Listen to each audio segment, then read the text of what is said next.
Right now, somewhere between Mars and Jupiter, a mountain-sized visitor from another star system is accelerating through our solar system, and it's moving in ways that gravity alone cannot explain. This isn't speculation. This isn't science fiction. The object exists. Scientists have measured it. And according to calculations spreading across the internet, if this acceleration continues for just 50 days, the object could shift its velocity by 86 meters per second. Enough, some claim, to line up with Earth on December 19th, 2025.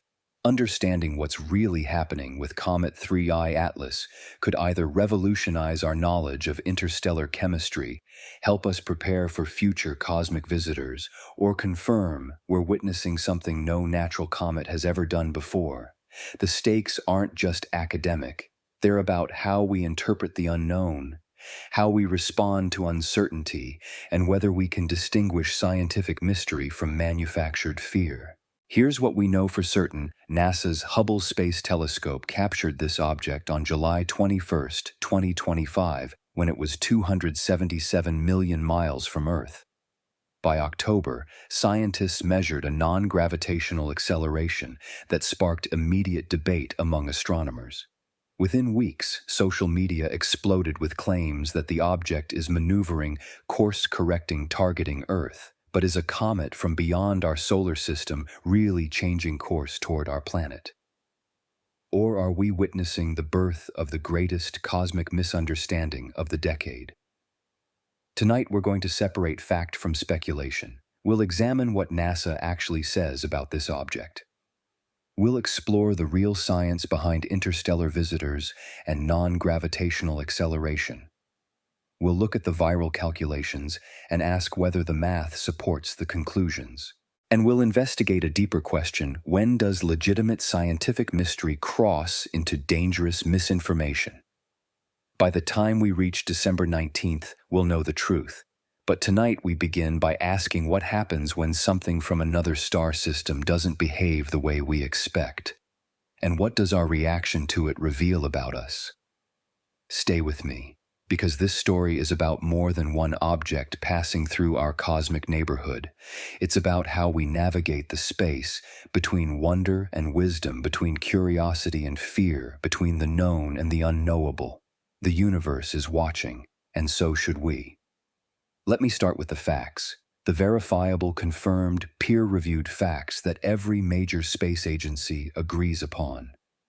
On July 1, 2025, the Asteroid Terrestrial Impact Last Alert System, a network of telescopes in Chile designed to spot near-Earth objects, detected something unusual. At first, it appeared as nothing more than a faint dot moving against the background stars. Magnitude 18, barely visible even to powerful telescopes. Just another wanderer in the vast darkness. But orbital calculations revealed something extraordinary. The trajectory was hyperbolic. In celestial mechanics, that's a technical term with profound implications. A hyperbolic trajectory means the object is not bound to the sun. It's moving too fast to be captured by solar gravity. It came from somewhere else, is passing through our solar system, and will leave again, heading back into the void between stars. This is the hallmark of an interstellar visitor. The designation 3I was assigned. The I stands for interstellar. The 3 means it's only the third such object ever confirmed in recorded human history. The first was Oumuamua, discovered in October 2017. The second was Comet Borisov, found in August 2019. Now we have 3I Atlas. Let me give you the precise parameters, because precision matters when we're trying to distinguish reality from rumor. The object was discovered when it was 3.5 astronomical units from Earth and 4.51 astronomical units from the Sun. An astronomical unit, abbreviated AU, is the average distance from Earth to the Sun, roughly 150 million kilometers or 93 million miles. So at discovery, 3I Atlas was already well into the inner solar system, traveling at approximately 61 kilometers per second. That's 137,000 miles per hour, faster than any human-made object has ever traveled. Size estimates vary, and this is important to acknowledge. Based on brightness and assumed reflectivity, astronomers calculate that the nucleus, the solid core of the object, has a diameter somewhere between 440 meters and 5.6 kilometers. That's a large range of uncertainty. It could be as small as 4 football fields, laid end to end, or as large as a small mountain. Mass estimates based on the larger size estimates suggest the object could weigh more than 30 billion tons, perhaps significantly more. We're talking about an enormous piece of another star system drifting through our cosmic neighborhood. The trajectory brought Sirius Atlas closest to the Sun on October 30th, 2025. This closest point, called perihelion, occurred at a distance of 1.36 astronomical units from the Sun. That's approximately 203 million kilometers, or 126 million miles. For reference Earth orbits, at 1 AU Mars, at 1.5 AU. So perihelion put 3I Atlas roughly between Earth and Mars. Now here's the number that matters most, the one that should be etched into every headline, but often isn't. The closest approach to Earth is predicted for December 19th, 2025. The distance will be approximately 1.8 astronomical units. That's 268 to 270 million kilometers, about 167 million miles. Let me put that in perspective. The Moon orbits Earth at a distance of roughly 384,000 kilometers. The object will pass at a distance equivalent to about 700 times the Earth-Moon separation. In astronomical terms, that's far. Very far. Nowhere near what planetary defense experts would classify as a close approach. NASA has stated explicitly multiple times that 3I Atlas poses no threat to Earth. The European Space Agency has confirmed this assessment. Every credible astronomical institution that has examined the data agrees. The object will pass at a safe distance, visible only through telescopes, and then continue on its journey out of the solar system. So why all the concern? Why the viral posts claiming it's on track to reach Earth? Why are some people suggesting this object might be maneuvering toward us? To understand that, we need to talk about what happened in October when astronomers noticed something peculiar, something that doesn't quite fit the simple story of a comet passing through, something that opened the door to questions, speculation, and ultimately to fear. But before we get to the anomaly, let's establish one more critical fact. We know where this object came from, at least in the broadest sense. By backtracking its trajectory through space, astronomers can estimate its origin. The comet appears to have originated from either the Milky Way's thin disk or thick disk, the flattened structures where most stars in our galaxy reside. If it came from the thick disk, the comet could be at least 7 billion years old. Older than our solar system itself. Older than Earth. A piece of ancient stellar chemistry forged in the early universe, wandering for eons before passing through our small corner of the cosmos. That's what we know. An interstellar visitor, massive, fast, old, and on a trajectory that brings it relatively close to Earth by cosmic standards, but nowhere near close enough to threaten our planet. Everything else, everything that's fueling the headlines and the speculation, flows from what we don't yet fully understand. And that understanding begins with a measurement taken near perihelion, a small number that has sparked enormous debate, a deviation from the expected path, an acceleration that shouldn't be there. In October 2025, Harvard astrophysicist Avi Loeb, a figure both celebrated and controversial in the astronomical community, published a report based on astrometry data from the Jet Propulsion Laboratory and the Atacama Large Millimeter Array. The data showed something unexpected. 3IR Atlas was not exactly where it should be if gravity alone was guiding it. The offset was small, about 4 arcseconds. In angular terms, that's roughly the width of a human hair held at arm's length. But when you're tracking an object across millions of kilometers of space, precision matters. 4 arc-seconds of deviation translates to a measurable positional error. The object was slightly ahead of or beside or behind where gravitational models predicted. Loeb calculated a non-gravitational acceleration of approximately 0.02 millimeters per second squared. Let me help you understand what that means because it's both tiny and significant at the same time. 0.02 millimeters per second squared is about 150,000th of Earth's surface gravity. If you dropped a feather in a vacuum chamber, it would accelerate toward the ground at roughly 9.8 meters per second squared. This acceleration is 500,000 times weaker than that. And yet, in the frictionless vacuum of space, tiny forces matter. A sustained acceleration, even one this small, applied over days and weeks, can change an object's velocity significantly, can alter its trajectory, can move it from one path to another. So what causes non-gravitational acceleration? In most cases, the answer is straightforward and natural.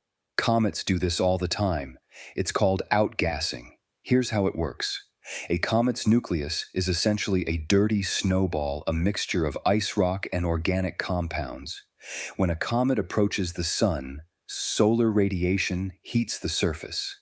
Ices sublimate, meaning they transform directly from solid to gas without passing through a liquid phase.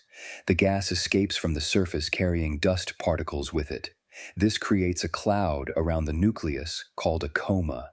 It creates a tail that streams away from the sun, and critically, it creates thrust. The escaping gas molecules carry momentum.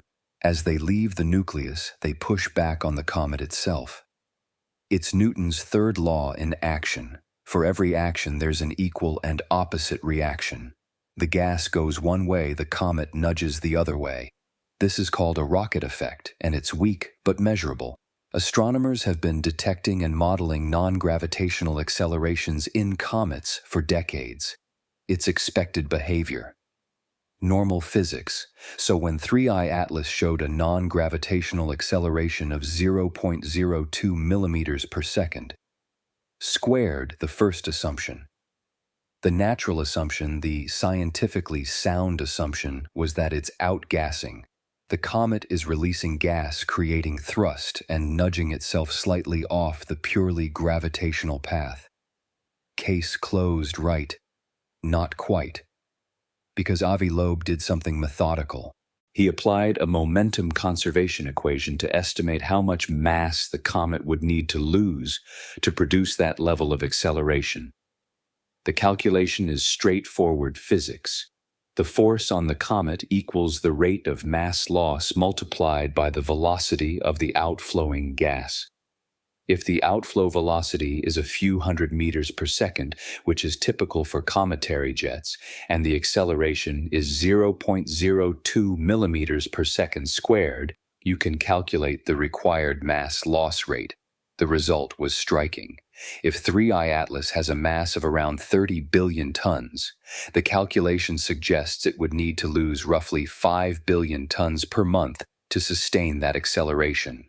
That's approximately 1/6 of its total mass in 30 days.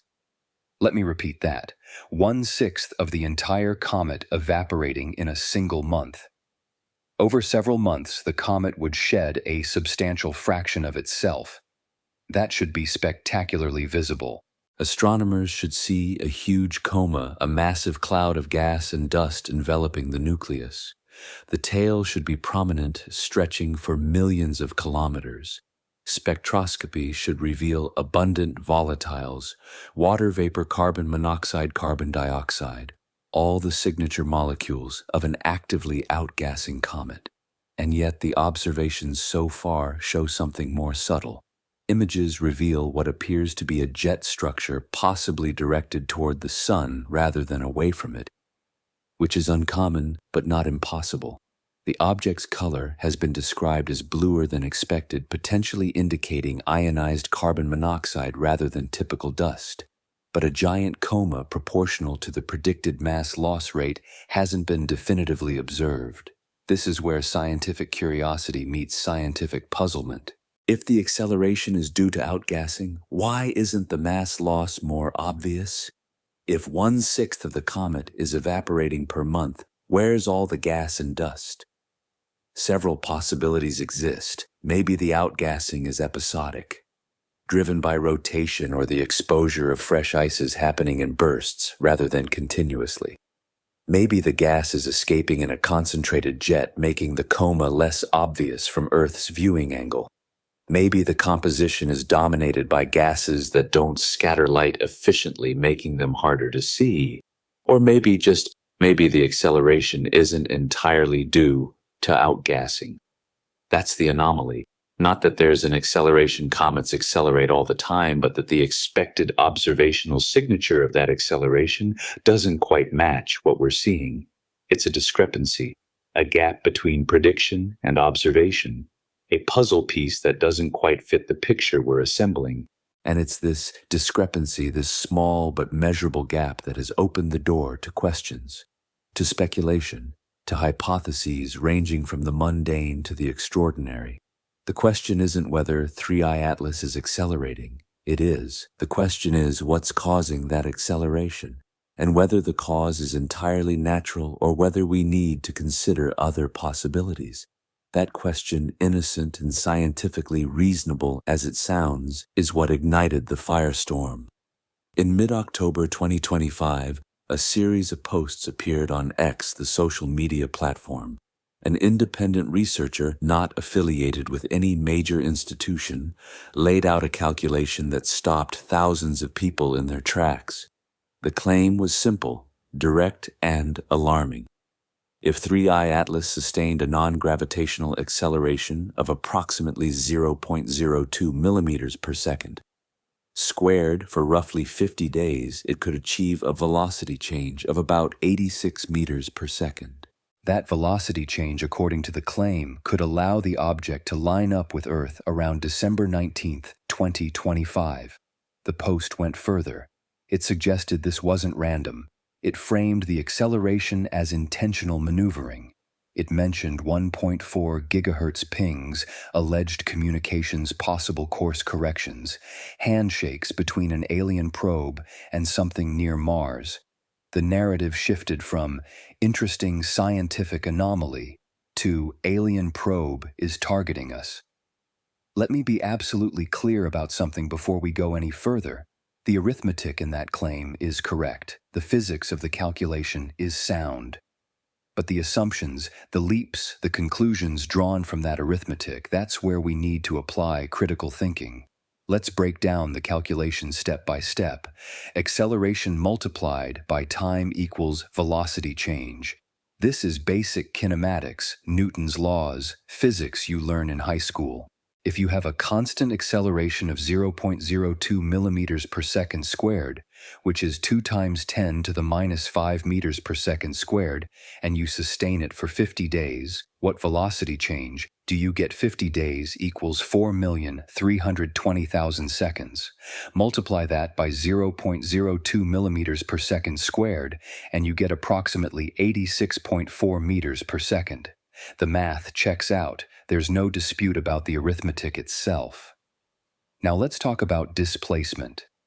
If you apply a constant acceleration over time, you don't just change velocity, you also change position. The displacement under constant acceleration is 1/2 times. Acceleration times time squared. Plug in the numbers. 1/2 times 2 times 10 to the minus 5 meters per second. Squared times 4.32 million seconds squared. You get approximately 187 million meters. That's 187,000 kilometers, roughly half the distance from Earth to the Moon. So yes, the numbers are non-trivial. A small but continuous thrust over 50 days could shift an object's path by hundreds of thousands of kilometers. In the context of orbital mechanics, that's significant, but here's where assumptions start to pile up like layers in a house of cards. The calculation assumes the acceleration continues unabated for 50 days. Does it? We don't know. The acceleration was measured at a specific point near perihelion. Whether it persists for weeks or months afterward is unclear. Outgassing typically varies with distance from the Sun. As an object moves away from perihelion, solar heating decreases, and so does the rate of sublimation. The thrust might weaken or stop altogether. The calculation also assumes the acceleration is applied in exactly the right vector. Direction matters as much as magnitude. Think of it like this. If I tell you I'm going to walk at 2 miles per hour for 3 hours, you know I'll travel 6 miles. But if I don't tell you which direction I'm walking, you have no idea where I'll end up. I could walk north-south in circles, or zigzag. Distance covered doesn't equal arrival at a specific destination, for 3i Atlas. If the thrust is sideways relative to Earth's orbit, it might change the orbital plane, but not significantly alter the missed distance. If it's prograde speeding the object up, it changes arrival time. If it's retrograde slowing it down, same thing. If it's radial pushing toward or away from the Sun, it changes the shape of the orbit. Without knowing the direction of the acceleration, integrating the velocity change into a trajectory prediction is speculative at best, wildly inaccurate at worst. Then there's timing. The object has to apply the thrust at the right time and in the right direction such that the resulting path intersects Earth's orbit when Earth is actually there. Earth moves at about 30 kilometers per second around the Sun. It covers enormous distances in days. Hitting a moving target requires precise timing and vectoring. A shift of 187,000 kilometers might move the crossing point. But if Earth isn't there at that moment, the intercept doesn't happen. It's like throwing a dart at a moving bullseye. You need to know where the target will be when your dart arrives. There's also the question of energetics and mass. If the object is as massive as estimates suggest, tens of billions of tons sustaining a thrust requires enormous energy. If it's natural outgassing, the mass loss rate must be high, as Loeb calculated, and we should see evidence of that. If it's artificial propulsion, it implies a propulsion system capable of long-duration thrust, which raises its own set of implausibilities. Finally, there's the issue of perturbations.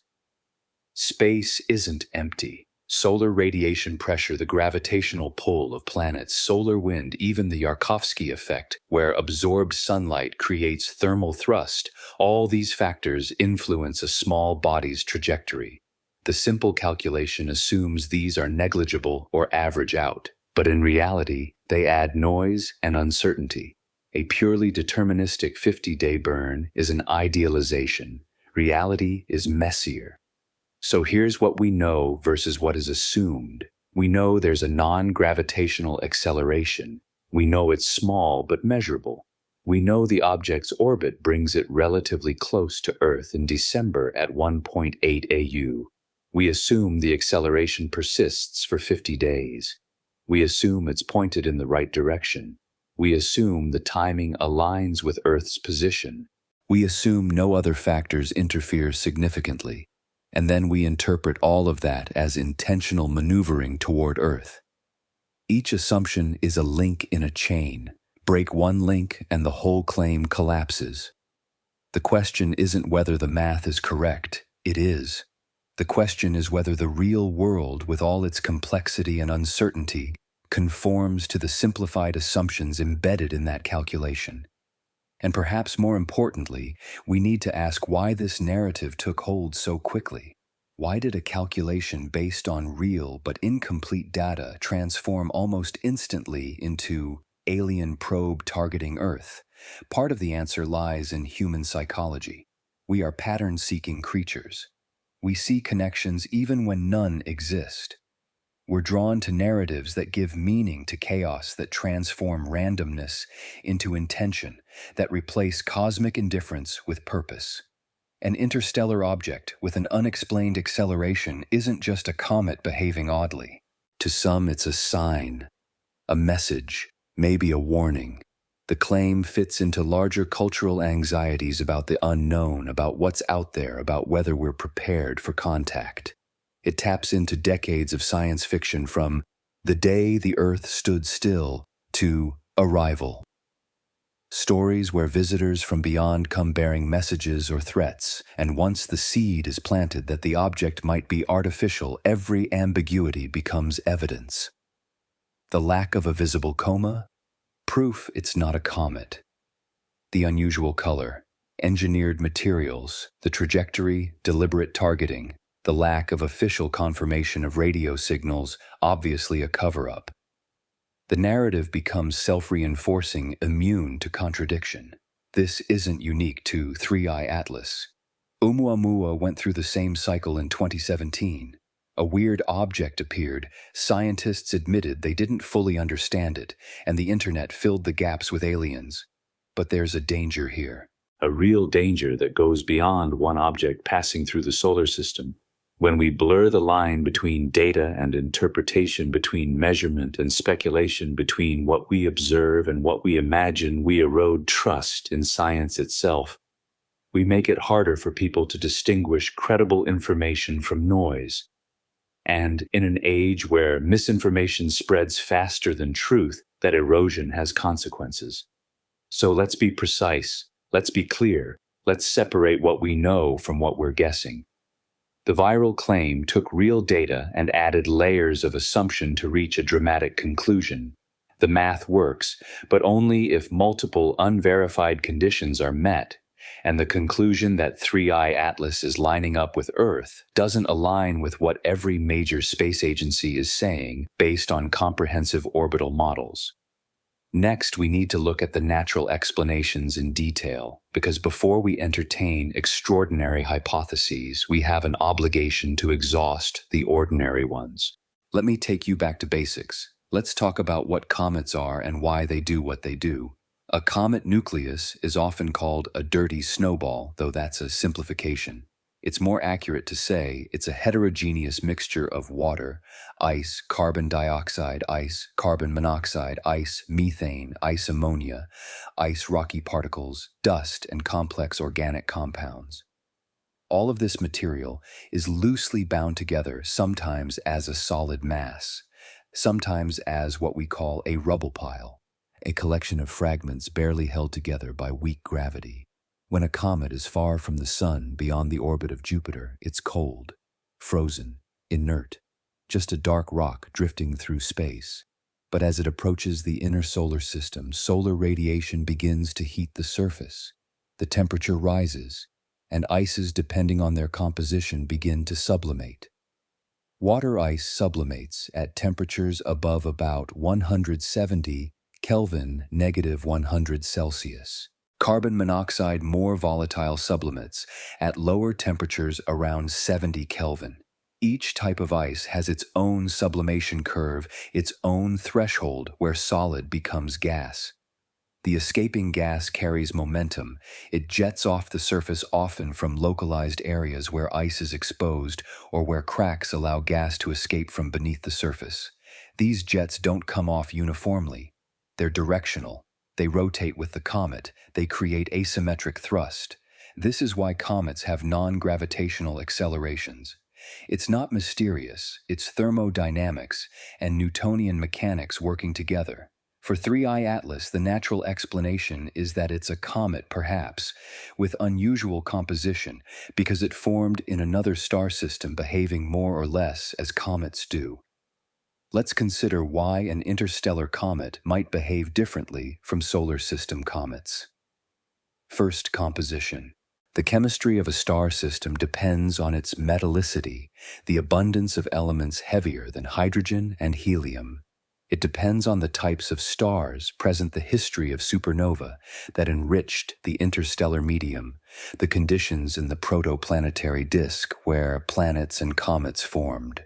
A comet from another star system might be richer in carbon monoxide or carbon dioxide or nitrogen ice. Its organic chemistry might differ. Its rocky component might have different minerals. Second age. Three-Eye Atlas could be 5 to 7 billion years old. Our solar system is 4.6 billion years old. This comet predates us. It formed when the galaxy was younger, when stellar populations were different, when the interstellar medium had a different composition. Ancient material might have properties we haven't seen in younger solar system comets. Third, irradiation history. Comets in the outer reaches of our solar system in the Oort cloud are shielded from cosmic rays by the sun's magnetic field and the heliosphere. An interstellar comet wandering through the galaxy for billions of years has been bombarded by cosmic rays the entire time. That radiation can alter surface chemistry, create new compounds, change the structure of ices. So when 3I Atlas exhibits unusual features, the bluer-than-expected color, the possible forward-directed jet, the strong acceleration despite uncertain mass loss visibility, these could all be signatures of an exotic but still entirely natural object.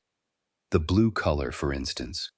Most comets appear reddish or neutral in color because they reflect sunlight off dusty surfaces. But ionized carbon monoxide, a molecule that can dominate the spectrum of certain comets, glows blue.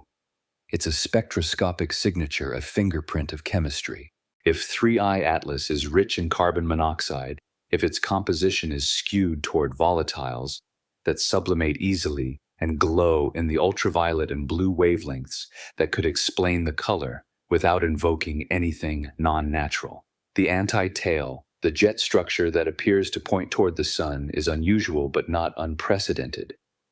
Geometry plays tricks on us. When we observe a comet from certain angles, dust that's actually in the orbital plane, trailing behind the comet, can appear to project forward due to perspective. It's like looking at a road that seems to rise up to meet the horizon when it's actually flat. Some comets also have forward-directed jets due to rotation, if a comet spins such that active areas face forward. At certain times, you'll see jets pointing in unexpected directions. Now let's address the big question, the mass loss rate. If 3I Atlas needs to lose 1/6 of its mass per month to explain the acceleration, why don't we see a proportionally massive coma? Several natural explanations exist. One, episodic outgassing.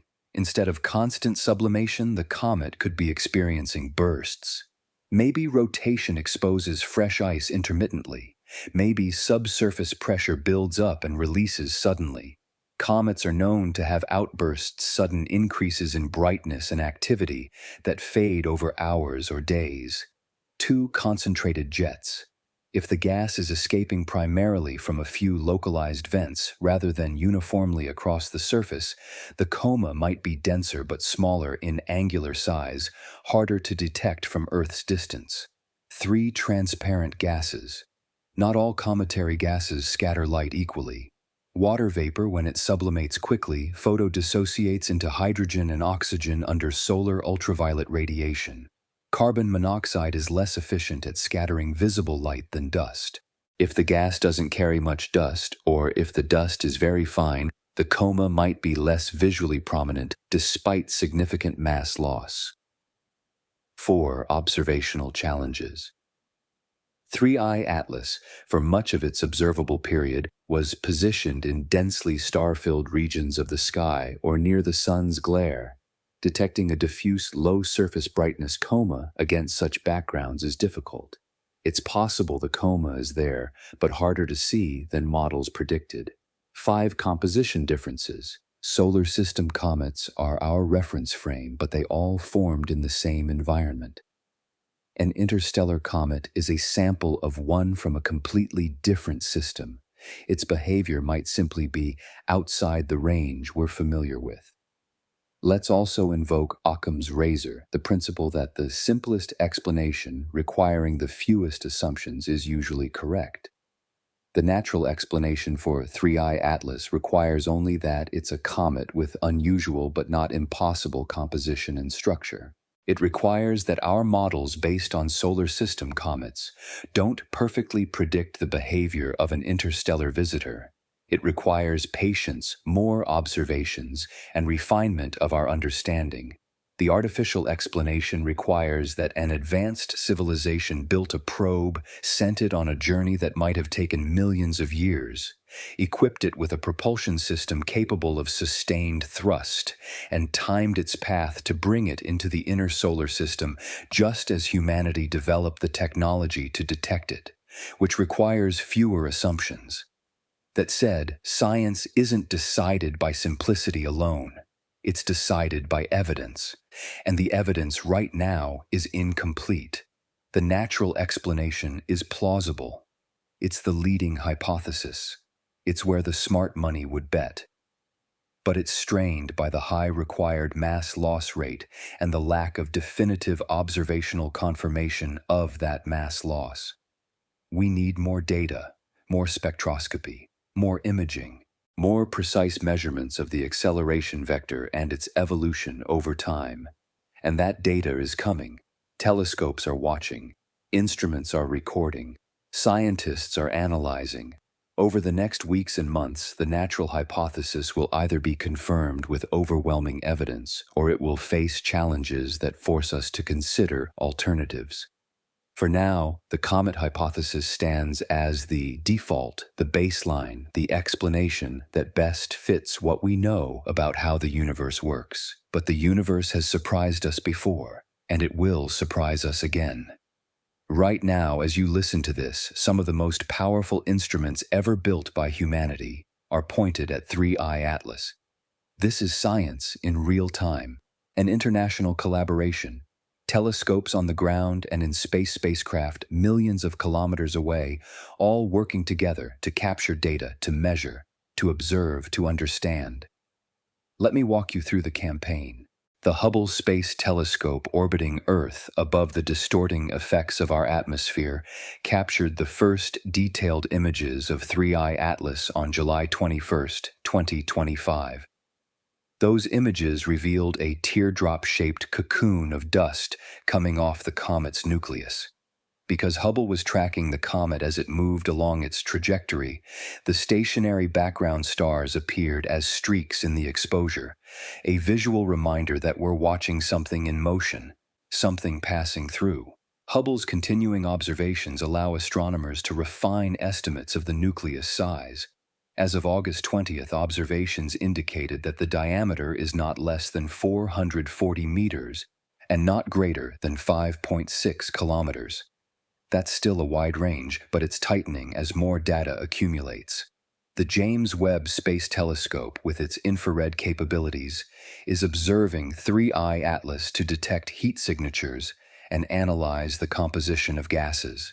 Webb can identify molecules based on their infrared spectral fingerprints: water, carbon dioxide, carbon monoxide, methane, ammonia, even complex organics.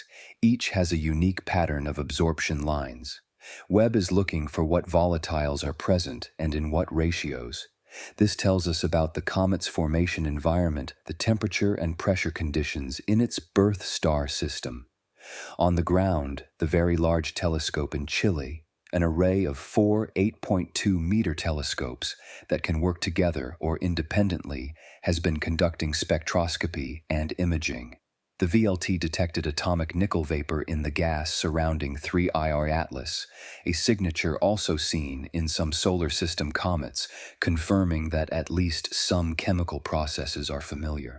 The Keck Observatory in Hawaii, with its powerful adaptive optics systems that compensate for atmospheric turbulence, is capturing high-resolution images to study the structure of any jets, the morphology of the coma, and changes over time. Radio telescopes are listening. The Very Large Array in New Mexico, the Meerkat Array in South Africa, and other facilities are monitoring 3I Atlas across radio frequencies. If there are any unusual emissions, whether at 1.4 gigahertz or elsewhere, these instruments will detect them. Closer to the object itself, spacecraft are contributing. The European Space Agency's Mars Express and ExoMars Trace Gas Orbiter attempted to observe 3I Atlas when it passed relatively near Mars in early October. The cameras aboard those missions are designed to study Mars, not faint comets, but ExoMars managed to capture the comet as a fuzzy white dot, an extraordinary feat, given that the comet is thousands to hundreds of thousands of times fainter than their usual target. NASA's Parker Solar Probe, designed to study the Sun's corona, and the SOHO spacecraft, the Solar and Heliospheric Observatory, have been tracking 3I Atlas as it passed through the Sun's glare near perihelion. These spacecraft, positioned between Earth and the Sun, have a vantage point that ground-based telescopes lack during that critical period. The ESA's Jupiter Icy Moons Explorer, known as JUICE, passed within approximately 64 million kilometers of 3I Atlas on November 4th. That's not close enough for a dedicated flyby, but JUICE's instruments gathered data from that distance, adding another data point to the growing collection. So what are scientists measuring? What are they looking for? First, astrometric residuals, the differences between where the object actually is and where a purely gravitational model predicts it should be.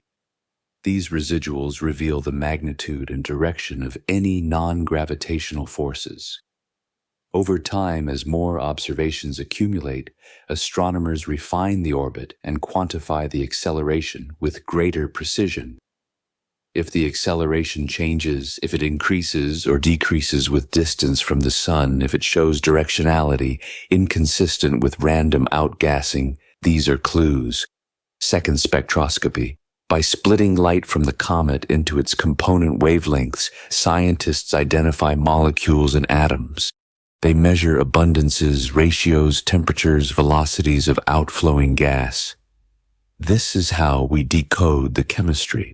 For 3I Atlas, spectroscopy will tell us whether the blue color is indeed ionized carbon monoxide, whether water is present in expected quantities, whether exotic ices dominate. Third, imaging.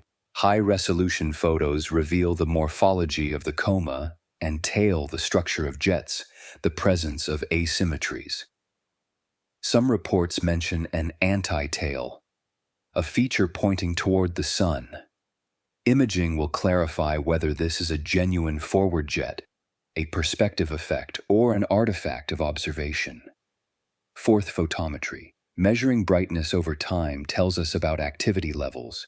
If the comet brightens as it approaches the Sun and fades as it recedes, that's expected behavior.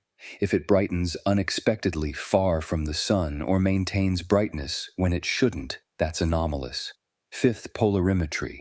The polarization of reflected sunlight provides information about dust grain sizes, composition, and distribution. Different materials polarize light differently. Now let's talk about testable predictions. Science advances by making predictions and checking them against observations. For 3I Atlas, different hypotheses make different predictions. If the natural outgassing hypothesis is correct, we predict a large gas cloud should appear proportional to the calculated mass loss rate. Spectroscopy should reveal volatiles in abundance. The coma should expand, and the tail should become more prominent. The acceleration should decrease as the comet moves away from the Sun and solar heating diminishes. If the outgassing is episodic or concentrated, we predict brightness variations, jet structures visible in high-resolution images, and perhaps smaller but denser clouds of gas and dust. If the acceleration is due to something other than outgassing, whether natural processes we don't fully understand or non-natural mechanisms, we predict minimal or absent large-scale gas clouds, possible non-thermal emissions, and acceleration that persists or behaves inconsistently with solar distance. The observations coming in over the next months will test these predictions. There are challenges, of course. Timing and geometry matter. Around perihelion, 3I Atlas was close to the Sun in the sky, making ground-based observations difficult without being blinded by solar glare. Now, as it moves away from the Sun and toward its December close approach to Earth, visibility improves. But by late December and into 2026, after the closest approach, the comet will start fading as it moves farther from both the Sun and Earth. The window is narrow. Weather telescope availability, funding, and coordination all play roles. Not every telescope can observe every night.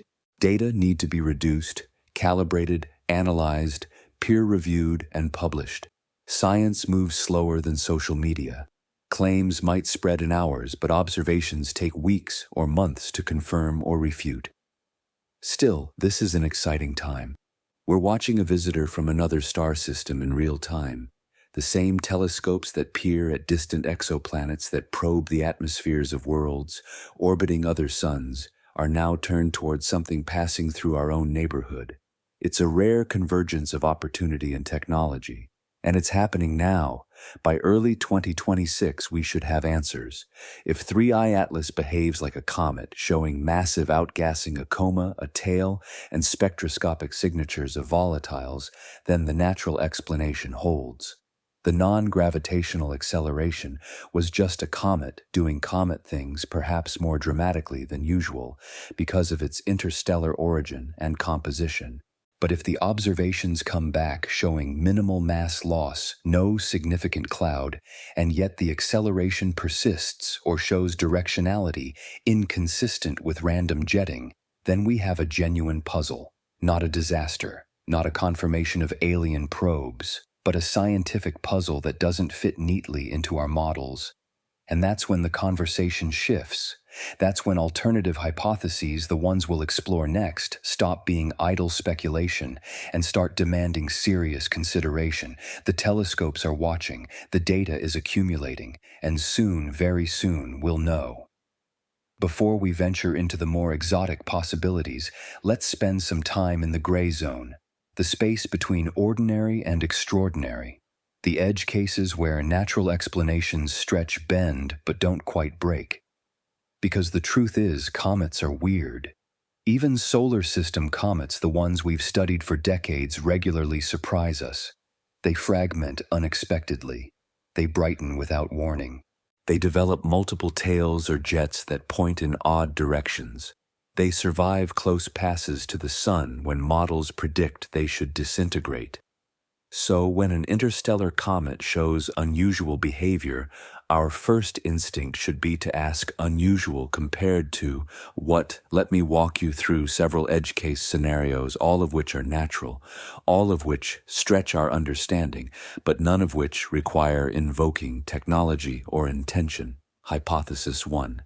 Extreme outgassing behavior. Imagine 3I Atlas has a surface crust, a layer of non-volatile material dust and rock covering most of the icy interior. As solar heating penetrates, this crust pressure builds up beneath. Gas accumulates, unable to escape easily. Then suddenly the crust fractures. A vent opens. Gas jets out violently in a concentrated burst. This is episodic outgassing, and it's been observed in other comets. Comet 17.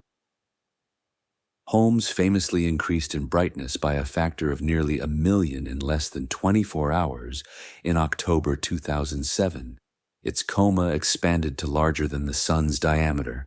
The cause likely a sudden rupture that released a massive amount of subsurface gas. If 3I Atlas experiences similar events, the mass loss could be concentrated in bursts rather than spread evenly over time.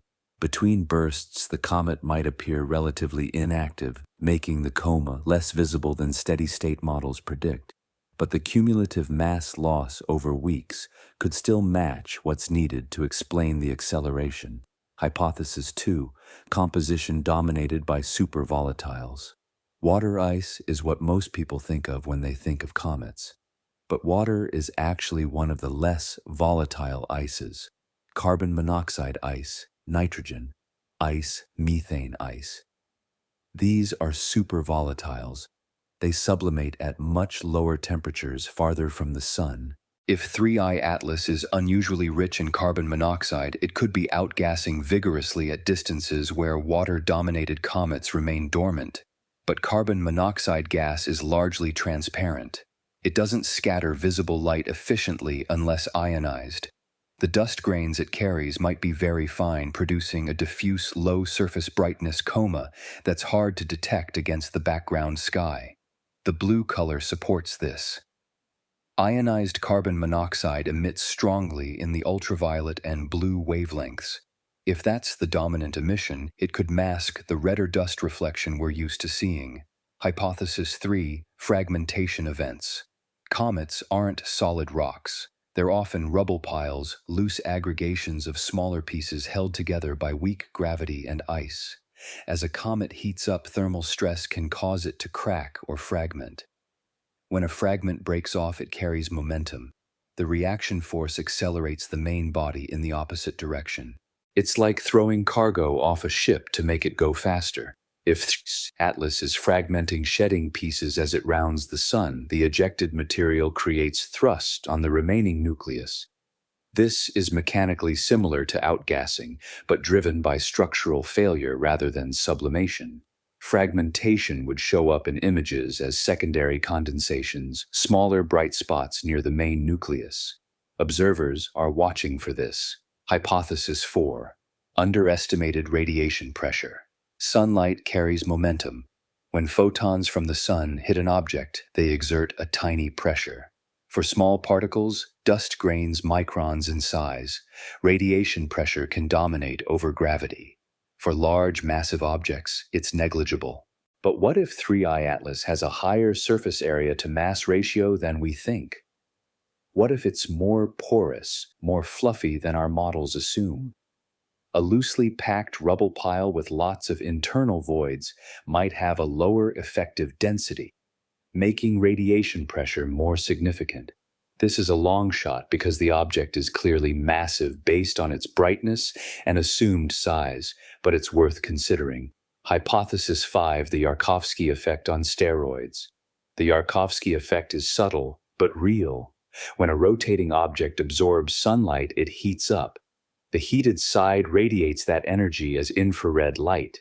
But because the object is rotating, there's a time lag between when a surface element faces the sun and when it reaches maximum temperature.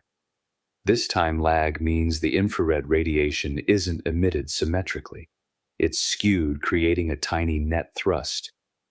Over millions of years, the Yarkovsky effect can significantly alter the orbits of asteroids. For a comet with active outgassing complicating the thermal emission, the effect might be stronger than for inert asteroids. If 3I Atlas has an unusual rotation state, maybe tumbling chaotically rather than spinning smoothly, the thermal thrust could be amplified. Hypothesis 6: electrostatic effects. Objects in space can build up electric charge from the solar wind cosmic rays and photoelectric emission when sunlight ejects electrons from the surface. If the charge distribution is asymmetric, interactions with the interplanetary magnetic field could produce small forces. This is highly speculative, and the effect would be tiny, but it's a natural mechanism that doesn't require outgassing or propulsion. All of these hypotheses share something in common. They're natural. They invoke known physics, observed phenomena in other comets or asteroids, and compositional or structural variations that are plausible for an interstellar object. They also share another feature: they're difficult to prove or disprove without detailed observations. That's the challenge of edge cases. They live in the space of uncertainty, where data is limited, where models are stretched, where confidence intervals overlap. And this is precisely where the scientific method shines. We make predictions, we gather data, we compare, we refine, we iterate. For 3I Atlas, the edge case hypotheses predict things like brightness outbursts, spectroscopic detection of supervolatiles, evidence of fragmentation in images, or thermal emission patterns consistent with Yarkovsky-type effects. If observations confirm any of these, we've learned something valuable about the diversity of interstellar objects. We've expanded our understanding of cometary physics. We've pushed the boundaries of the normal. But if observations fail to confirm these edge cases, if the acceleration persists without clear natural mechanisms, then we edge closer to the boundary where natural explanations run thin. Not out, mind you, not exhausted, just thin. And that's when the more exotic hypotheses, the ones that make headlines and spark debates, begin to demand attention. Not because they're likely, not because they're the simplest explanation, but because science requires us to consider all possibilities and let evidence decide. Let's talk about the claim that stopped people in their tracks, the allegation that 3i Atlas is emitting radio signals at 1.4 gigahertz, that it's communicating, that it's sending pings, handshakes, course correction signals. This claim, more than any other, transformed the narrative from unusual comet to your alien probe. So let's examine it carefully. Let's look at why 1.4 gigahertz matters. Let's consider whether the claim has any evidentiary foundation, and let's discuss what we should expect if it were true. First, the frequency. 1.4 gigahertz corresponds to a wavelength of about 21 centimeters. This is the famous hydrogen line, the spectral frequency at which neutral hydrogen atoms emit radio waves when their electrons undergo a spin-flip transition. Hydrogen is the most abundant element in the universe. The hydrogen line is a natural frequency detectable everywhere, produced by vast clouds of interstellar gas. It's also consequently a frequency that any civilization with radio astronomy would recognize. In the search for extraterrestrial intelligence, 1.4 gigahertz is considered significant. It sits in what's called the water hole, a relatively quiet band in the radio spectrum between the hydrogen line at 1.4 gigahertz and the hydroxyl line at 1.6 to 1.7 gigahertz. Water is H2O, hydrogen and hydroxyl. The symbolism isn't lost on SETI researchers. In this frequency range, cosmic background noise is minimal. Signals can propagate through space with less interference. If an advanced civilization wanted to send a signal that others could detect, 1.4 gigahertz would be a logical choice. Universal, recognizable, efficient. So the claim that 3i Atlas is emitting at 1.4 gigahertz isn't random. It's a frequency loaded with significance in the context of interstellar communication. Now let's ask the critical question, is there any verified detection of such signals? The answer is no. No public peer-reviewed detection exists. No major observatory has confirmed radio emissions from 3i Atlas at 1.4 gigahertz or any other frequency. The claim remains unsubstantiated. But let's not dismiss it without examination. Let's consider the possibilities. Radio telescopes monitor the sky constantly. Projects like Breakthrough listen specifically search for transient signals, bursts and anomalies that might indicate technological origin. The Very Large Array, Meerkat, the Green Bank Telescope. These facilities have observed 3i Atlas or regions near its trajectory. If 3i Atlas were emitting structured repeating signals at 1.4 gigahertz, strong enough to be detected on Earth or near Mars, someone would have noticed. Radio astronomy is a mature field. Detection algorithms are sophisticated. Multiple independent observatories would have flagged the signals. The lack of confirmation is significant. It's not proof the signals don't exist. Absence of evidence isn't evidence of absence, but it shifts the burden. If someone claims signals are being detected, they need to provide data, spectra, times, locations, verification. Could the signals be too weak? Possibly. Radio signals weaken with distance according to the inverse square law. At a distance of 1 or 2 astronomical units, a weak transmitter might be below detection thresholds. But here's the problem. The social media posts claim the pings were detected near Mars. Mars is being observed by multiple spacecraft with radio capability. If signals were detectable there, they'd be detectable here. Could the signals be intermittent? Brief bursts that were missed. Also possible, radio observations are not continuous. Telescopes have limited observing time, and they're not always pointed at the right place at the right moment. but the claim suggested structured pings, possibly repeated, possibly part of a communication protocol. That implies duration and repetition. Even brief signals, if repeated, would be caught by monitoring programs designed precisely for this purpose. Let's also consider natural sources. Comets can produce radio emissions. When the solar wind interacts with the coma plasma instabilities, can generate radio waves. Lightning. If dust clouds rub together and generate static discharge, can produce broadband radio bursts. These are rare in comets, but possible. So even if a radio signal were detected from 3I Atlas, it wouldn't automatically mean the object is artificial. You'd need to analyze the signal structure.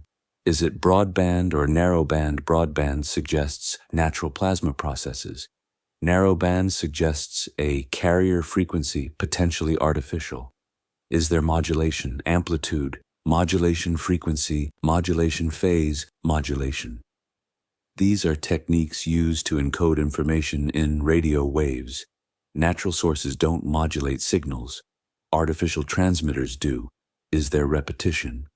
A repeating pattern, especially one with mathematical properties. Prime numbers sequences would strongly suggest intentionality. Is there Doppler shift? As 3I Atlas moves through space, any signal it emits would be Doppler shifted, the frequency stretched or compressed depending on relative motion. Tracking this shift would confirm the signal originates from the moving object. All of these analyses are standard in radio astronomy. If signals existed, they'd be subjected to this scrutiny. The Breakthrough Listen project, funded by Yuri Milner's Breakthrough Initiatives, has added 3I Atlas to its target list. They're listening. They have access to some of the most sensitive radio telescopes in the world. Their data processing pipelines are designed to detect faint, transient, structured signals buried in noise. If there's anything there, they'll find it. And when they do or don't, they'll publish peer-reviewed papers, data releases, transparency. That's how science works, not through anonymous social media posts, not through unverified claims, but through data analysis and reproducibility. For now, the 1.4 gigahertz claim sits in the realm of unsubstantiated rumor. It's tantalizing, it fits a narrative, but it's not evidence. What should we watch for in the coming weeks? Upcoming radio astronomy observation campaigns are targeting the 3I Atlas region. Data release schedules will bring results in late 2025 or early 2026. If signals are detected, verified, and published, the conversation changes instantly. If no signals are detected despite thorough monitoring, the claim dies. Radio astronomy is also a tool for debunking. Many claimed anomalies from fast radio bursts, initially thought to be alien signals, to mysterious pulses that turned out to be microwave ovens in observatory cafeterias, have been explained by natural or human-made sources. The field has a strong culture of skepticism and verification. Extraordinary claims require extraordinary evidence. And right now, the evidence for radio signals from 3I Atlas doesn't exist. The silence for now speaks louder than any alleged pings. But silence doesn't close the door on all exotic possibilities. There are other ways an object might reveal its nature, other signatures, other tests, and that's where we're headed next. This is speculation. Let me be clear about that from the start. What I'm about to discuss is not established science. It's not the consensus view. It's a hypothesis entertained by a small number of researchers, most prominently Avi Loeb, exploring what would be required if 3I Atlas were not a natural comet, but something engineered. Why entertain this hypothesis at all? Because science advances by considering possibilities, even unlikely ones, and testing them against evidence. Because dismissing ideas prematurely is as unscientific as accepting them without proof. And because however remote the implications would be profound. So let's explore it, with rigor, with skepticism, but with open minds. Avi Loeb and colleagues have published a paper titled, "Is the Interstellar Object 3I Atlas Alien Technology?" It's a serious scientific inquiry framed within the context of what we can and cannot rule out. The paper considers the possibility that the object is a technological artifact, perhaps a probe from another civilization, sent intentionally or not on a journey through the galaxy. What evidence or lack thereof drives this speculation? First, the non-gravitational acceleration. If it's not adequately explained by outgassing, if the required mass loss rate exceeds what we observe, then we need alternative mechanisms. Natural alternatives exist, as we've discussed, but they're strained. They require edge cases, unusual compositions, fortuitous geometries. An artificial propulsion system would also explain the acceleration. A low-thrust engine ion drive solar sail, something capable of sustained but weak thrust. Second, the size and mass. A large, massive object experiencing measurable acceleration implies significant energy and momentum transfer. For natural outgassing, that's a lot of mass being ejected. For artificial propulsion, that's a capable engine. Third, the trajectory. Loeb notes that the object's path through the inner solar system, its timing, and its alignment with the plane of Earth's orbit are statistically unusual. Not impossible, but unlikely if it's a random visitor from interstellar space. This is where statistics gets tricky. Any specific trajectory is unlikely when you consider the infinite possibilities. But we have to be careful not to assign significance to patterns after the fact. It's the Texas sharpshooter fallacy, firing arrows at a barn and then painting targets around wherever they land. Still, the trajectory is worth noting. Fourth, the lack of a massive coma. If the natural explanation requires mass loss, we haven't observed that's a gap. A gap doesn't prove artificiality, but it keeps the question open. So what would the artificial hypothesis require? Let's talk energetics. For an object with a mass of tens of billions of tons to sustain an acceleration of 0.02 millimeters per second squared, the required thrust is substantial. Force equals mass times acceleration. Plug in 10 to the 13th kilograms and 2 times 10 to the minus 5 meters per second squared. You get a force of about 200,000 newtons. That's the continuous thrust of a small rocket engine. Sustained for weeks, that's not trivial. How might you generate that thrust artificially? Solar sails. A large, highly reflective surface pushed by sunlight. Solar radiation pressure at 1 AU is about 9 micronewtons per square meter. To generate 200,000 newtons, you'd need a sail with an area of roughly 20 billion square meters. That's a square about 140 kilometers on a side. Enormous. Larger than some asteroids. Possible for an advanced civilization maybe, practical for a probe, dubious. Ion drives.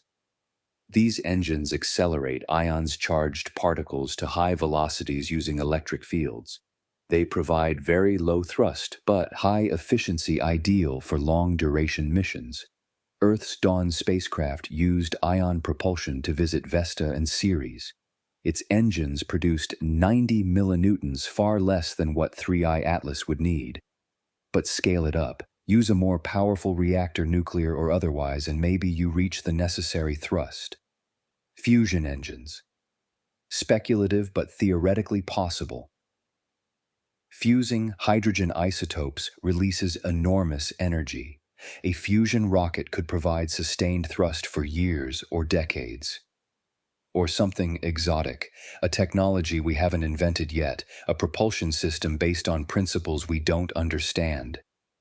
The point is, generating the thrust is conceivable for a sufficiently advanced civilization. Not easy. Not trivial, but conceivable. Now let's talk purpose. If 3I Atlas is a probe, why is it here? What's its mission? Reconnaissance seems most plausible. Observing star systems, cataloging planets, searching for signs of life or technology.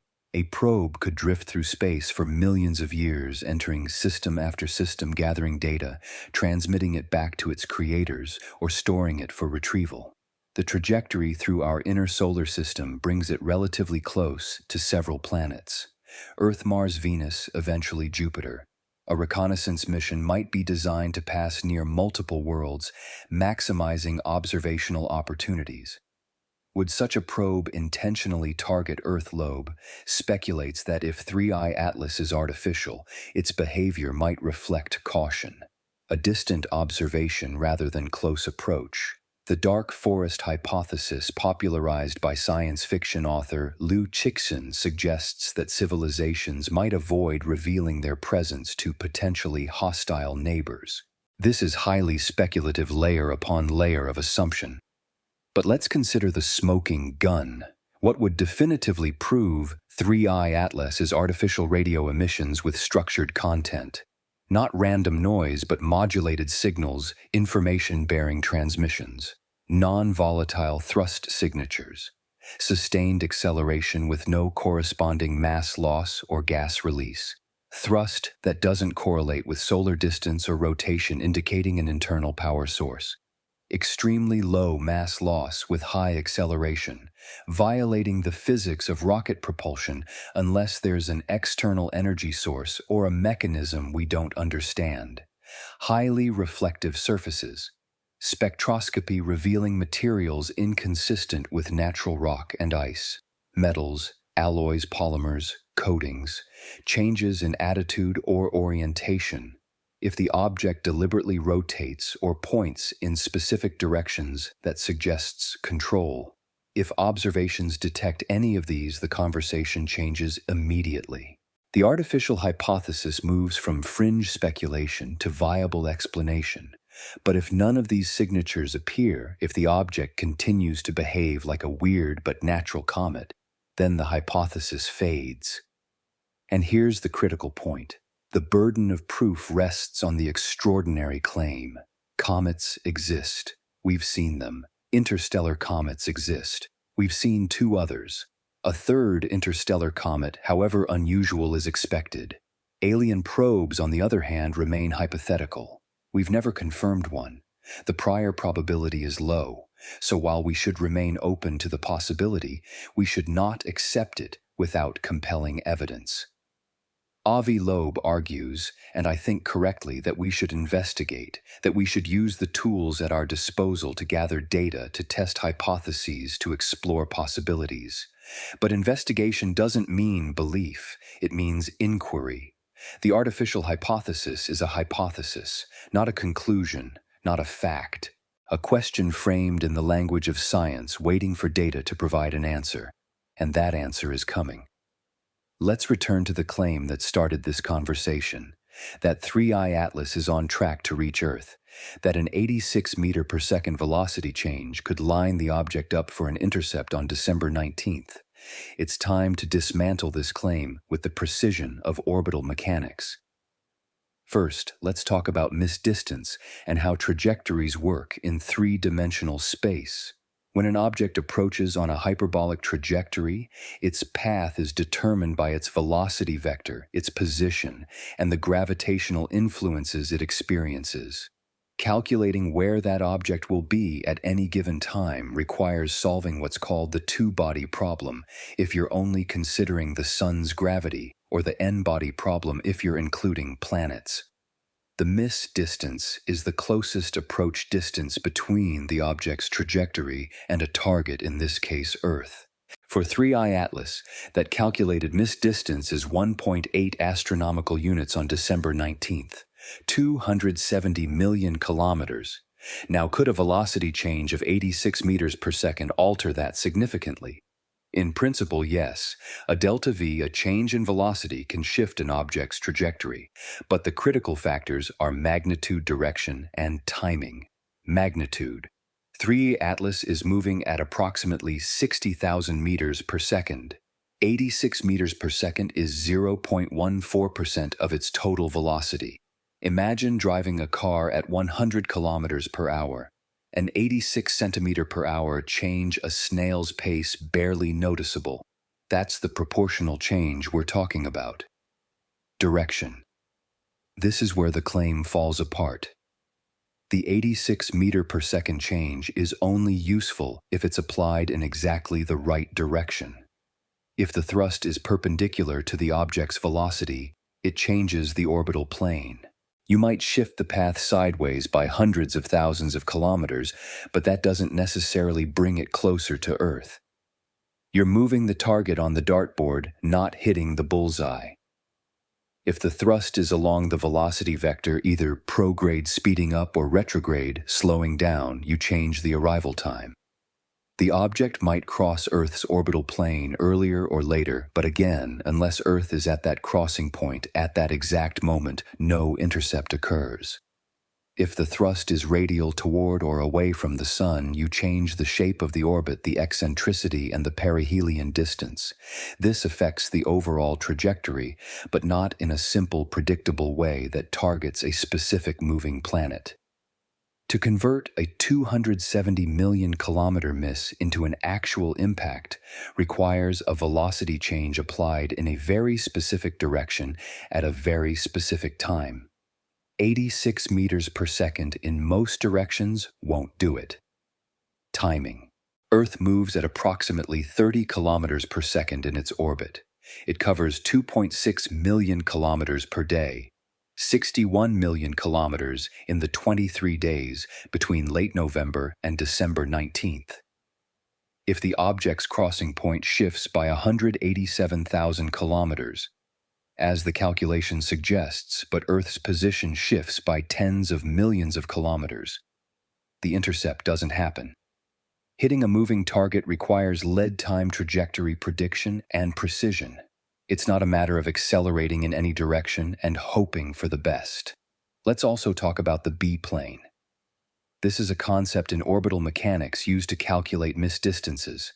Imagine a plane perpendicular to the incoming trajectory positioned at the target. This is the B-plane. The object's trajectory pierces this plane at some point. The distance from the center of the target to the pierce point is the miss distance. A velocity change shifts where on the B-plane the object crosses.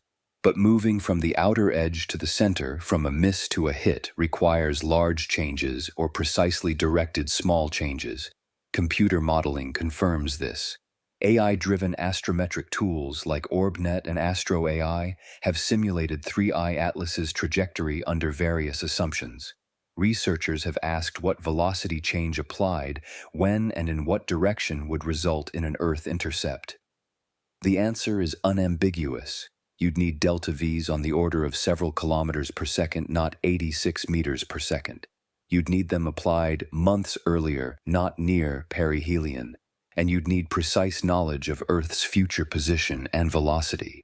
The social media calculation assumes the acceleration is pointed toward Earth. That's a massive, unverified assumption. There's no evidence the acceleration has a favorable vector for Earth targeting.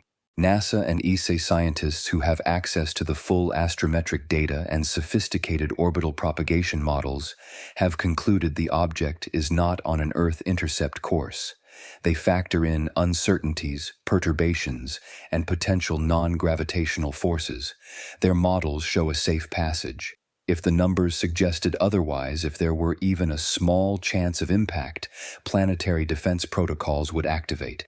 The International Astronomical Union's Minor Planet Center would issue warnings. Space agencies would coordinate observations. The media would be briefed.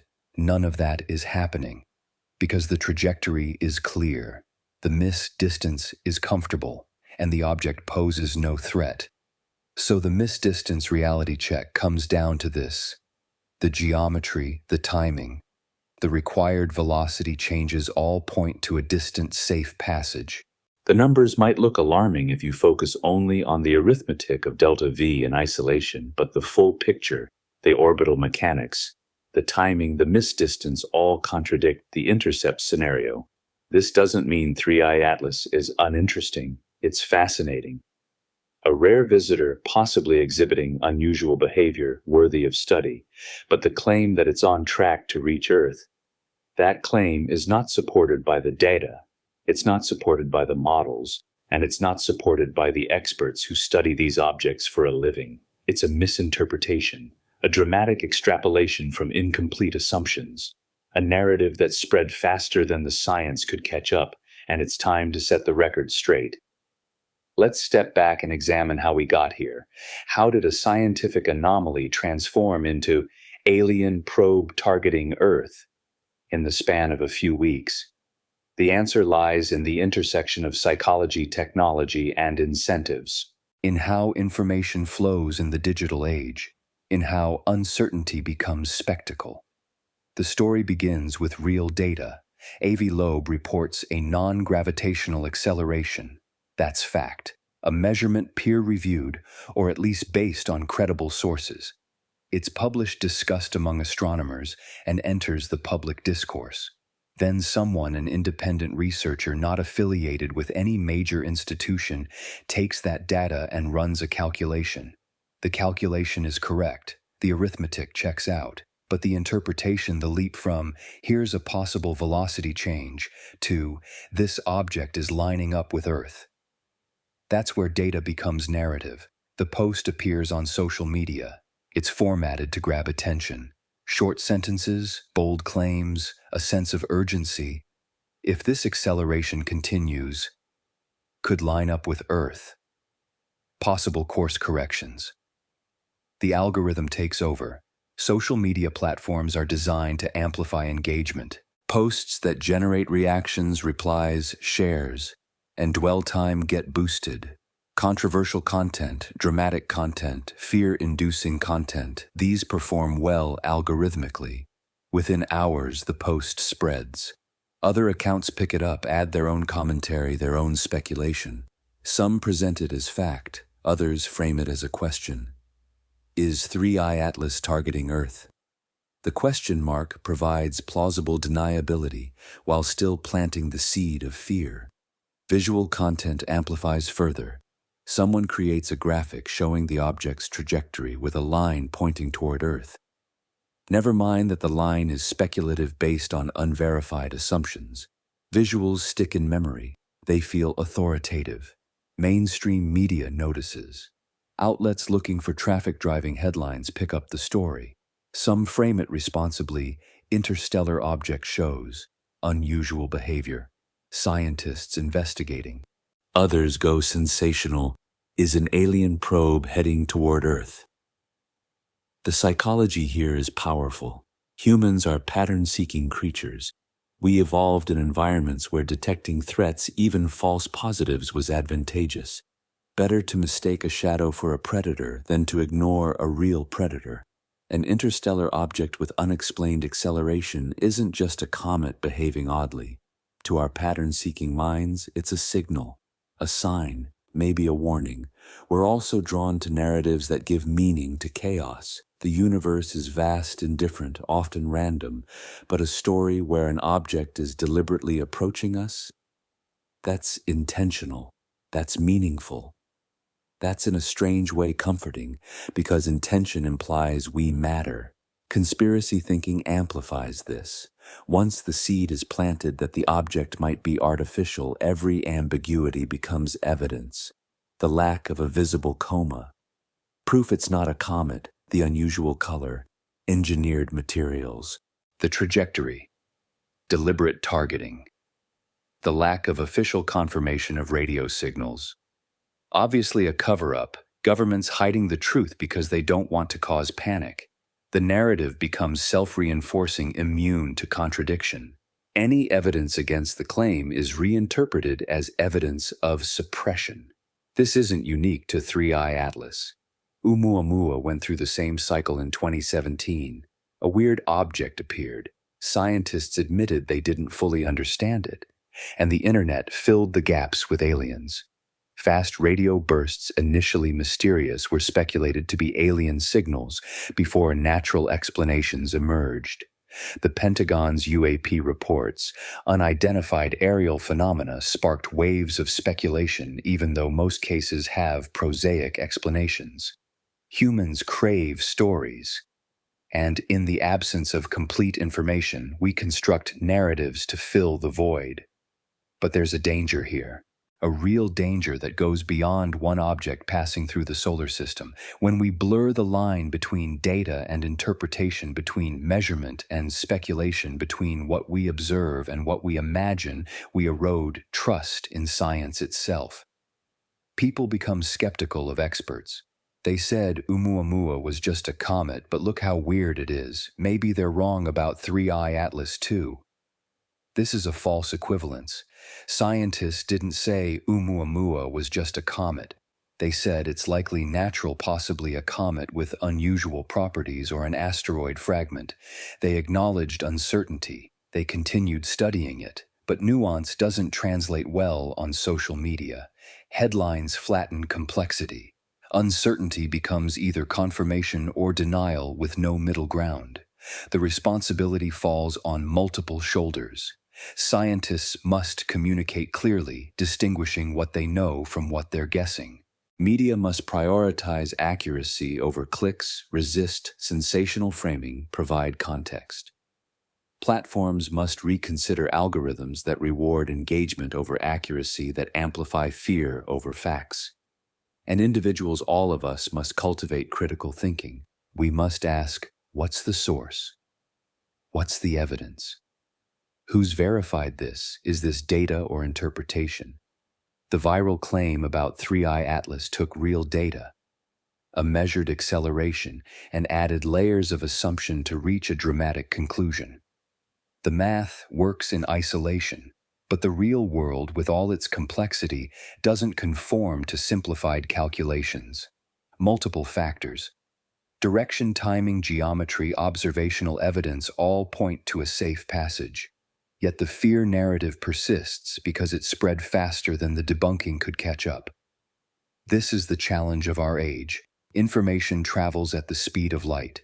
Verification moves at the speed of science. And in that gap, stories take root. So what's the solution, patience? Skepticism. Demand for evidence. Willingness to embrace uncertainty without filling it with fiction. 3I Atlas is a real object. It's exhibiting real, measurable phenomena. Scientists are studying it with real instruments, gathering real data, and soon we'll have real answers. But those answers won't come from social media posts. They'll come from telescopes, from spectra, from images, from peer-reviewed analysis. And when they do, we owe it to ourselves to listen, to trust the process, to distinguish between the signal and the noise, because the universe is strange enough without embellishment. The truth is fascinating enough without fiction. And 3I Atlas, whatever it turns out to be, deserves to be understood on its own terms, not through the lens of fear, not through the distortion of viral narratives, but through the clarity of science. Let me be absolutely clear before we begin this section. What I'm about to describe is not happening. It is not predicted. It is not expected. Every credible space agency confirms that 3I Atlas poses no threat to Earth. This is a thought experiment, an exploration of hypotheticals to understand what would be required for an impact scenario and why that scenario is implausible. We do this not to induce fear, but to provide perspective, to show why scientists are confident in their assessments, to demonstrate the enormous gulf between unusual comet behavior and existential threat. So let's engage in scenario analysis. Imagine hypothetically that all the unverified assumptions held, that the acceleration persisted, that it was pointed in precisely the right direction, that timing aligned impossibly well, and that 3I Atlas somehow did alter course enough to intercept Earth. What would that mean? First, the physics of impact. Size estimates for 3I Atlas range from several hundred meters to potentially 5 kilometers or more in diameter. Mass estimates exceed 30 billion tons. Interstellar objects travel fast. When they enter a solar system on hyperbolic trajectories, they're not bound by the sun's gravity, so they retain high velocities. 3I Atlas is moving at roughly 60 kilometers per second. At that speed, kinetic energy scales dramatically. The kinetic energy formula is 1/2 times mass, times velocity squared. Using conservative estimates, mass of 30 billion tons, which is 3 times 10 to the 13th kilograms, velocity of 60,000 meters per second. 1/2 times 3 times 10 to the 13th times 3.6 times 10 to the 9th. That gives approximately 5.4 times 10 to the 22 joules. How much energy is that a megaton of TNT releases? About 4.2 times 10 to the 15th joules. Divide the kinetic energy by that. You get approximately 13 million megatons. For comparison, the largest nuclear weapon ever tested, the Soviet Tsar Bomba in 1961, was 50 megatons. This impact would be 260,000 times more powerful. The asteroid that killed the dinosaurs 66 million years ago, the Chicxulub impactor, released an estimated 100 million megatons. 3I Atlas at these estimates would be in that ballpark, an extinction-level event. The consequences would unfold in stages. The object would punch through Earth's atmosphere in seconds. It wouldn't have time to slow down or ablate significantly.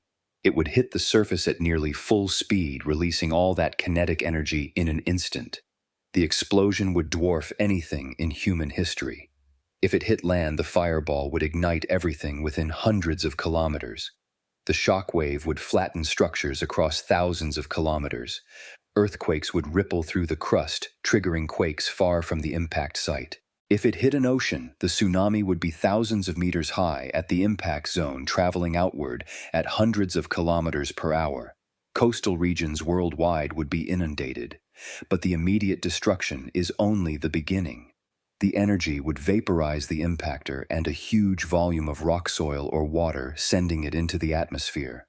Dust aerosols and vaporized material would spread globally within days, blocking sunlight. This is impact winter. Temperatures would plummet. Photosynthesis would halt. Plants would die. Herbivores would starve. Predators would follow. Agricultural collapse would lead to global famine. The death toll, immediate and delayed, could reach billions. Civilization as we know it would be threatened. Now let's consider a less extreme case. Suppose 3I Atlas didn't hit Earth, but passed much closer than predicted. Say tens of thousands of kilometers, roughly the distance to geostationary satellites. A close flyby would still be dramatic. The object's gravity would perturb Earth's orbit slightly, though probably not enough to notice given Earth's much larger mass. But electromagnetic and plasma interactions could be significant. If the object has a magnetic field or carries charged particles, we might see intense auroras, radio disturbances, temporary disruptions to satellites and power grids. There's also the question of debris. If 3I Atlas is shedding material, a close flyby could inject dust and particles into Earth's atmosphere. Meteor showers could intensify. Spacecraft in low Earth orbit might be at risk. From a scientific standpoint, a close flyby would be invaluable. Telescopes would capture data at unprecedented resolution. Radar could map the surface. Spectroscopy could analyze composition in detail. If the object turned out to be artificial, the evidence would be undeniable at close range. We'd see structure surface features, possibly materials, inconsistent with natural formation. But let's return to the central question. How much delta V would actually be required to convert the predicted miss into an intercept? The miss distance is 270 million kilometers. To close that gap requires changing the trajectory significantly. 86 meters per second isn't remotely enough unless geometry is extraordinarily favorable, and there's no indication it is. Let's estimate. The object's velocity is 60 kilometers per second. A 1% change in velocity is 600 meters per second. That might shift the miss distance by millions of kilometers depending on direction and timing. To shift by 270 million kilometers, you'd likely need delta V's of several kilometers per second, applied over weeks or months in precisely the right direction. That's not happening with 0.02 millimeters per second squared over 50 days. The numbers don't support an intercept scenario based on the reported acceleration. So the worst-case scenarios are terrifying, but the chain of assumptions required to get there is long and fragile. The object would need propulsion capable of enormous thrust. It would need to have started maneuvering months or years ago. It would need precise knowledge of Earth's position and velocity. Even then, the energetics are daunting. If the object were artificial and targeting Earth, what would the intention be? Observation seems most plausible. Why send a probe across interstellar space only to destroy it and the target in a collision? A flyby makes more sense.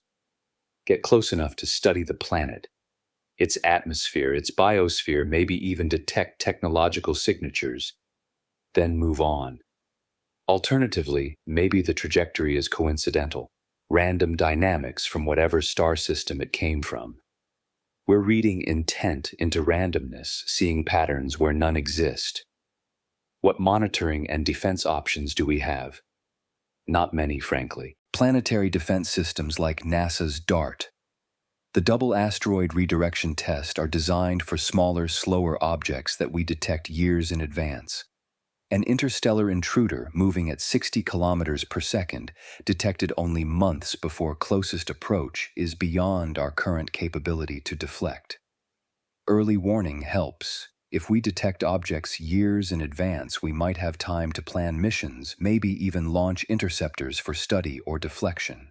But 3I Atlas was discovered in July 2025, only months before perihelion and Earth approach. That's insufficient time for any deflection mission. So the worst-case scenario motivates preparedness. It highlights gaps in our detection networks, our response capabilities, our understanding of high-velocity threats. But it doesn't define our current situation. The reality is that 3I Atlas poses no threat according to every credible orbital calculation. The miss distance is comfortable. The trajectory is well understood. Agencies are monitoring, but they're not sounding alarms. The worst-case analysis serves a purpose.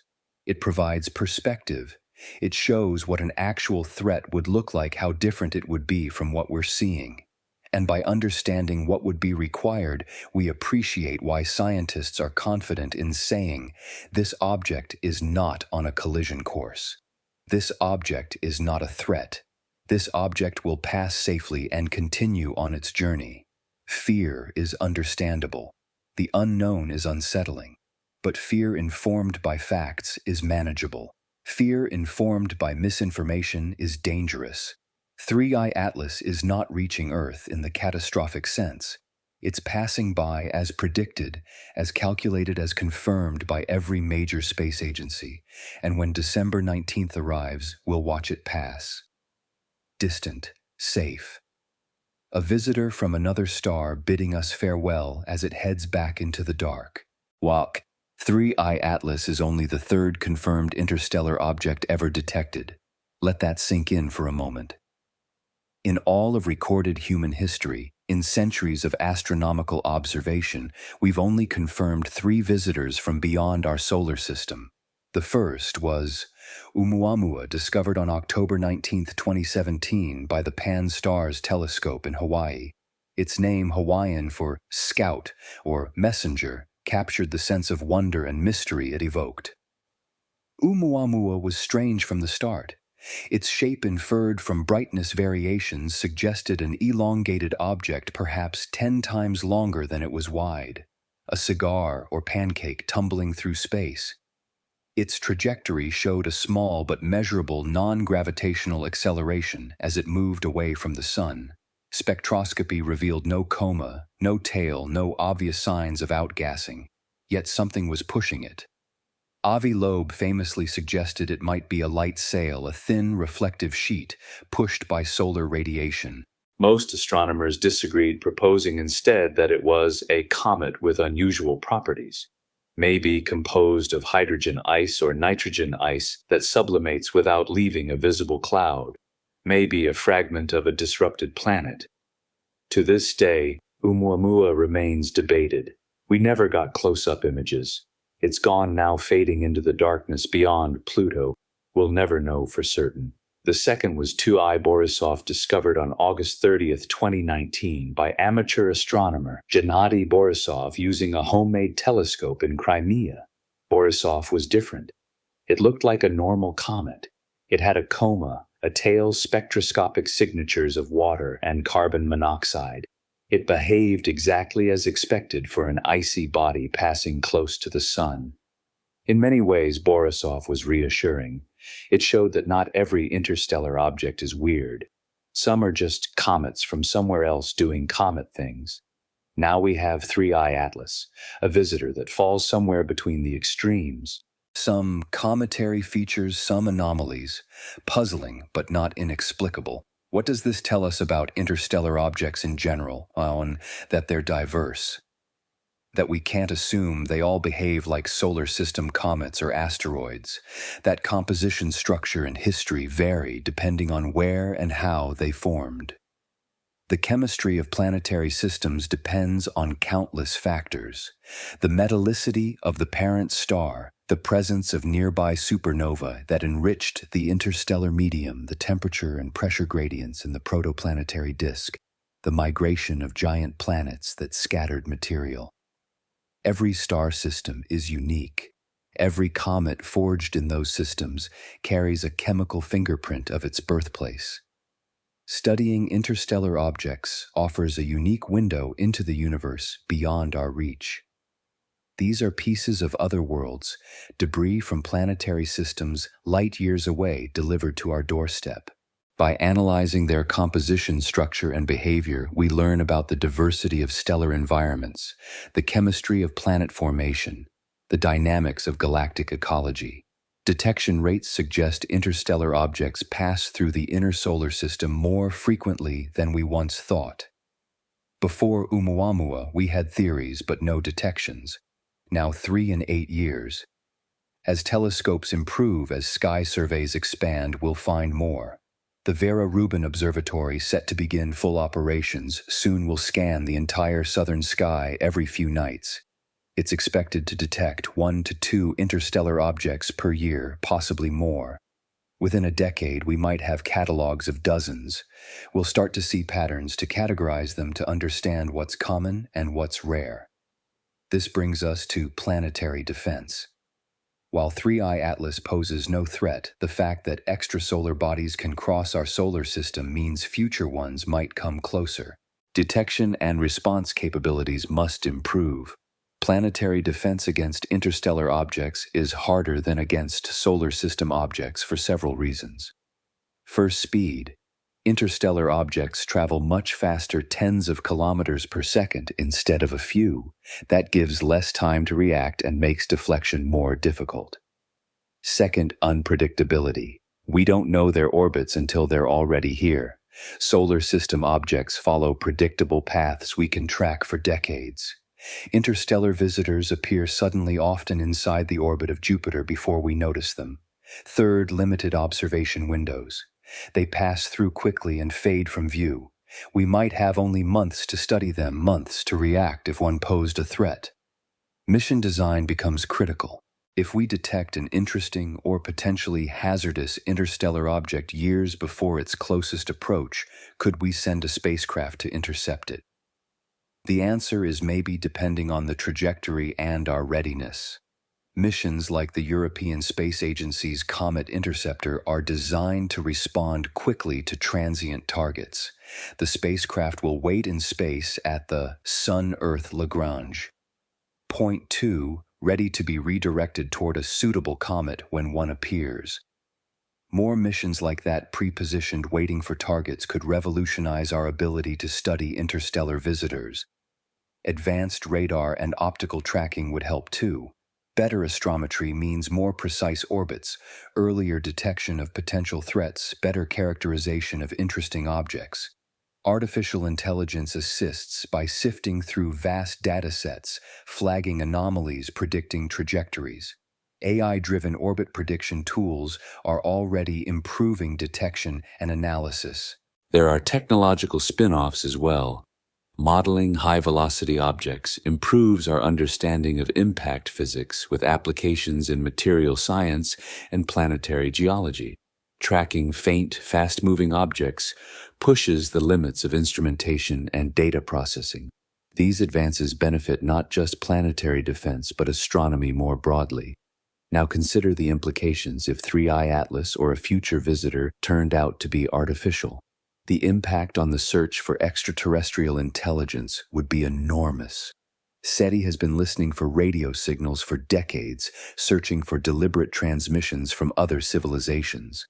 But an interstellar probe, a physical object sent across the galaxy, represents a different mode of communication and exploration.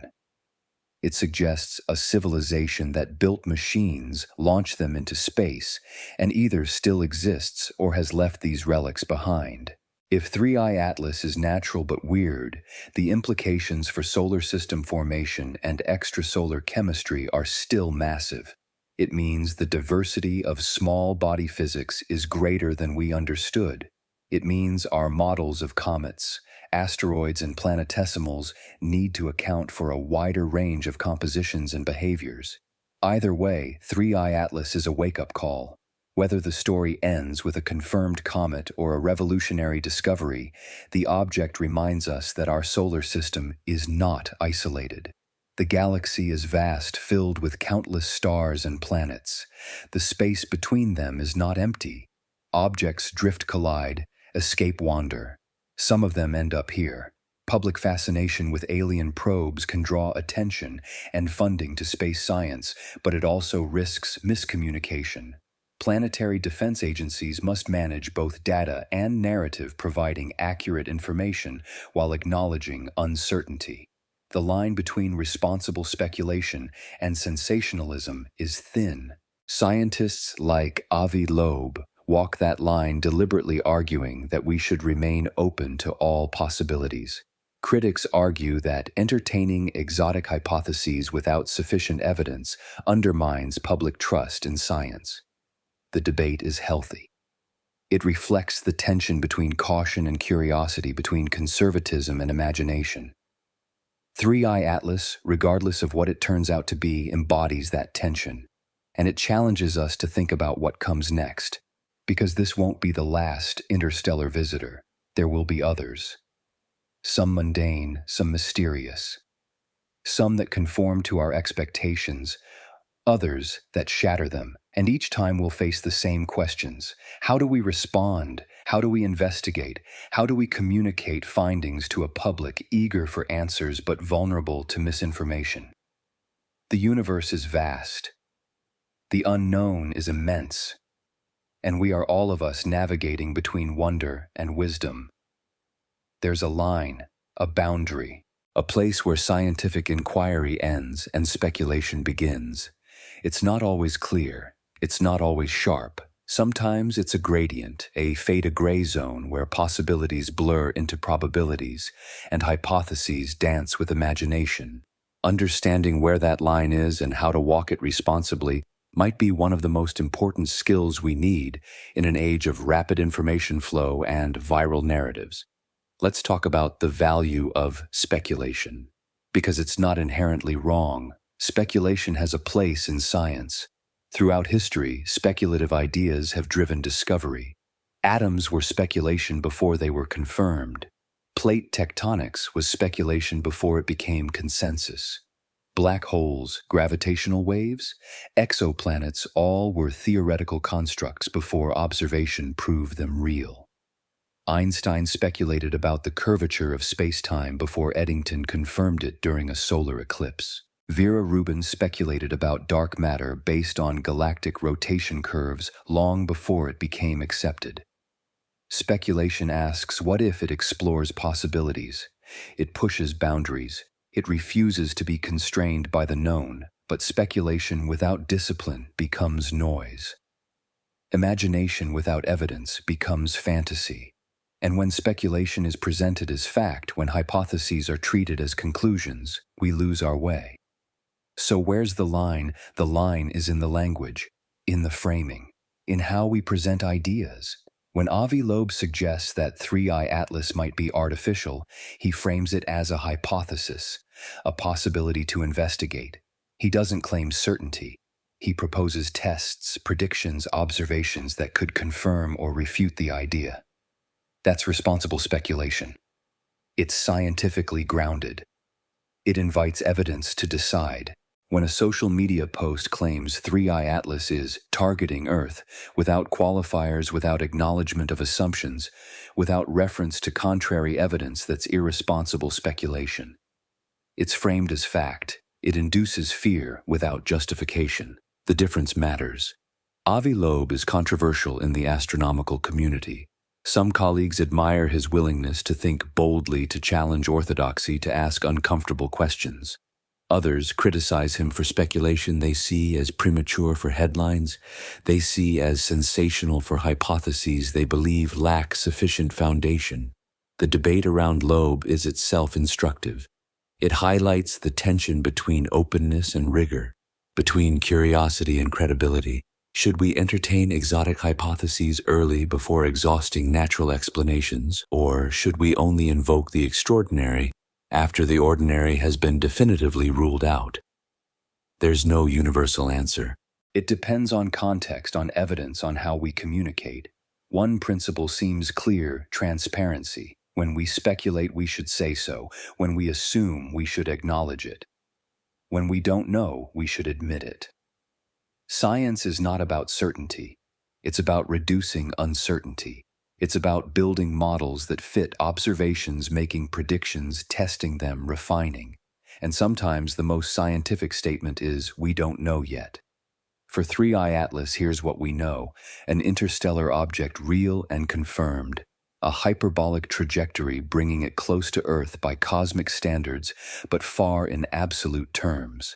A measured non-gravitational acceleration consistent with cometary outgassing, but with some observational puzzles.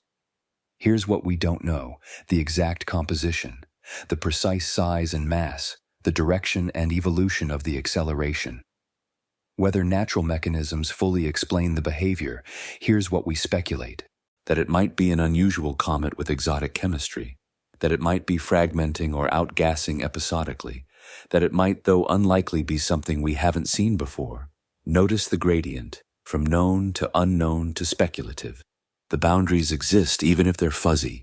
Walking the line requires humility, an acknowledgement that the universe is under no obligation to conform to our expectations, that our models, however sophisticated, are simplifications, that surprises await us. It also requires skepticism. Not cynicism, which rejects everything, but healthy skepticism that demands evidence, that asks questions, that distinguishes between possibility and probability. Let's consider historical examples. Ideas once rejected that proved correct. Ideas once accepted that proved wrong. Continental drift was proposed by Alfred Wegener in 1912. The idea that continents move across Earth's surface was initially ridiculed. Geologists couldn't imagine a mechanism. It took decades, the discovery of seafloor spreading and plate tectonics, before the idea was vindicated. Wegener was right to speculate. His critics were right to demand evidence. Both played necessary roles. On the flip side, the steady-state theory of the universe. The idea that the cosmos has no beginning and exists in a constant state was popular in the mid-20th century. The Big Bang theory was initially seen as speculative, even religiously motivated. Then Penzias and Wilson discovered the cosmic microwave background relic radiation from the early universe. Evidence shifted consensus. The Big Bang became accepted. Steady state faded. Science self-corrects. Ideas compete. Evidence decides. For 3i Atlas, the process is ongoing. Telescopes are gathering data. Spectra are being analyzed. Models are being refined. In a year, we'll have a clearer picture. Maybe the natural explanation will be confirmed with overwhelming evidence. Maybe anomalies will persist, demanding new thinking. Either way, the process, the method, the walk along the spectrum from known to speculative will have served its purpose. Because that walk is science. The negotiation between curiosity and caution, between imagination and evidence, between what we hope to find and what we actually see. And it's a walk we'll take again. With the next interstellar visitor, with the next exoplanet discovery, with the next cosmic mystery. The line between science and speculation will always be there, sometimes clear, often blurred. Our job is to walk it thoughtfully, to explore without abandoning rigor, to speculate without mistaking it for certainty, and to remember that the universe is patient. It waits for us to catch up. It rewards those who ask questions, and it surprises those who think they have all the answers. The date is circled on calendars now, marked in anticipation, December 19th, 2025. The day of closest approach. So what should we expect? What will actually happen when 3i Atlas reaches its nearest point to Earth? Let's set realistic expectations grounded in science, free from sensationalism. First, the geometry.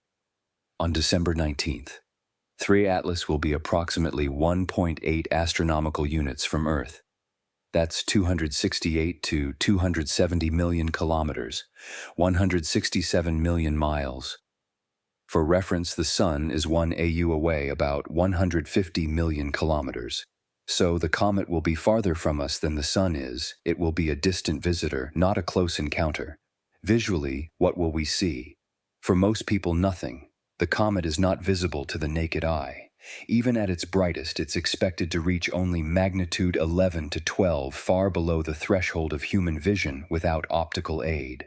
You'd need a telescope with an aperture of at least 3 to 4 inches, and even then you'd see a faint fuzzy spot. Not the dramatic streaking comet of popular imagination. No tail blazing across the sky, just a dim smudge against the stars. For astronomers, though, December will be busy. This is the optimal observation window. The comet will be at its closest and therefore brightest as seen from Earth. Telescopes around the world will be trained on it. Spectroscopy will be in full swing. Instruments will dissect the light from the coma and nucleus, identifying molecules, measuring temperatures, tracking gas velocities. Key molecules to watch for: water vapor, carbon, monoxide carbon, dioxide methane, ammonia, cyanide, atomic oxygen, atomic sodium, nickel vapor. Each has a unique spectral signature. Their presence and ratios tell us about the comet's composition and activity.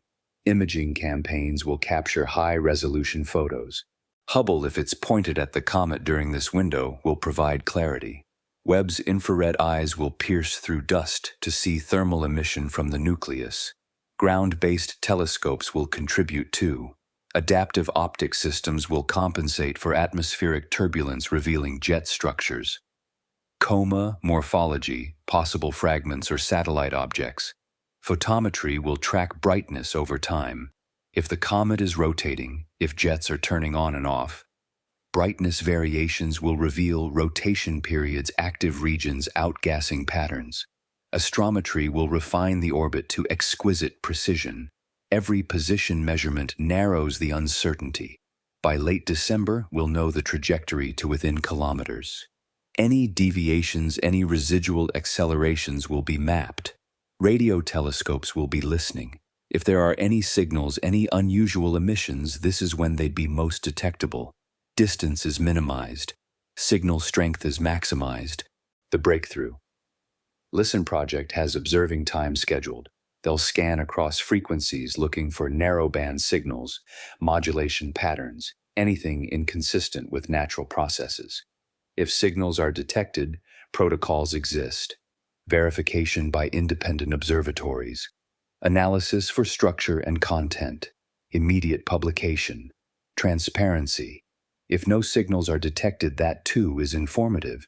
It rules out one hypothesis. It narrows the possibilities. What predictions can we make for different scenarios?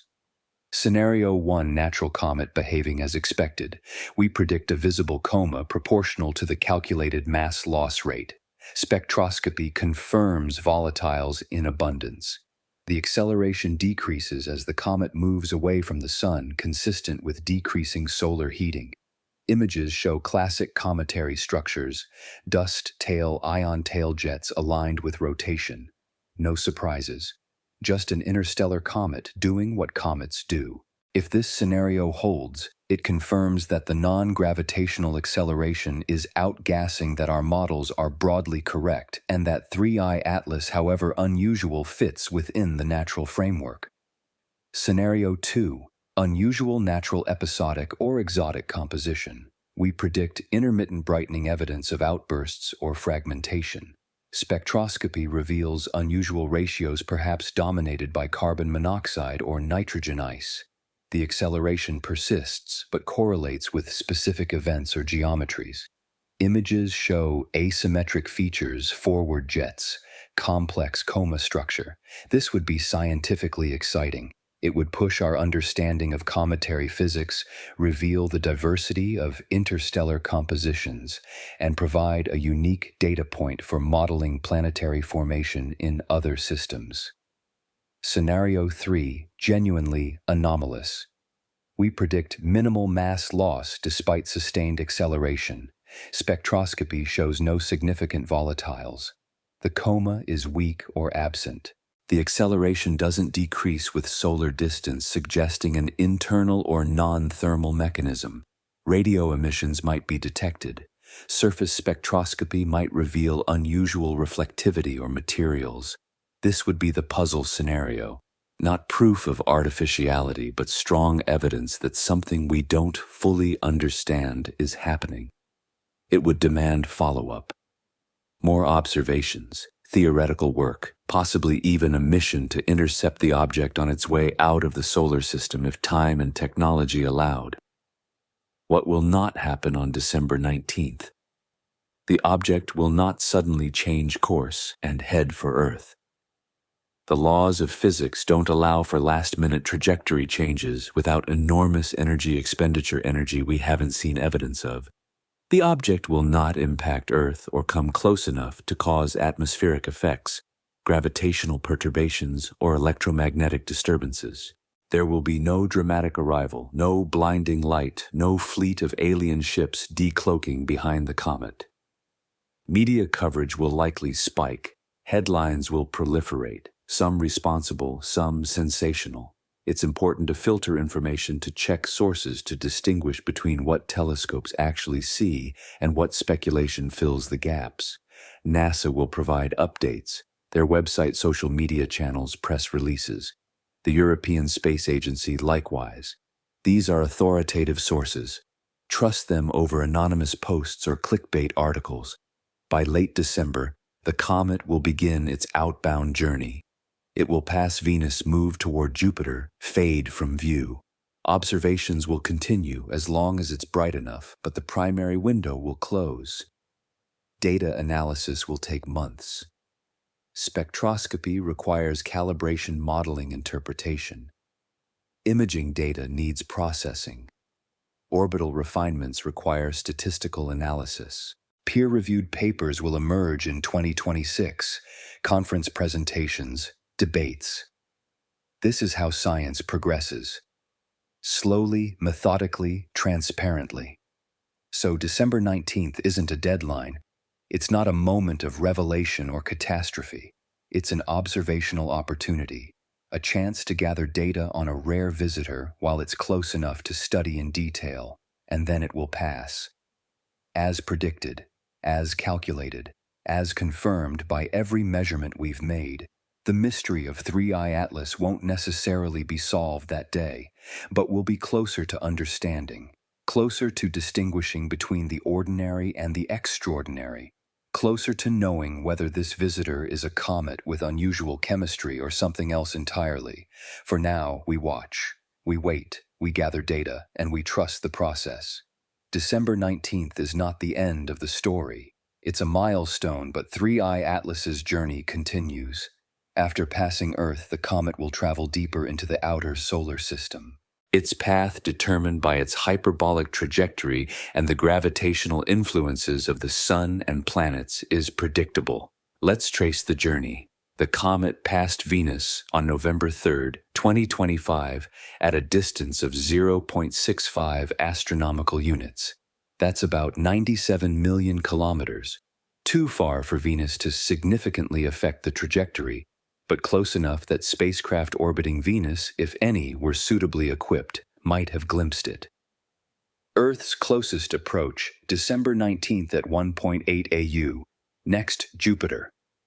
On March 16, 2026, 3I Atlas will pass within 0.36 astronomical units of the giant planet.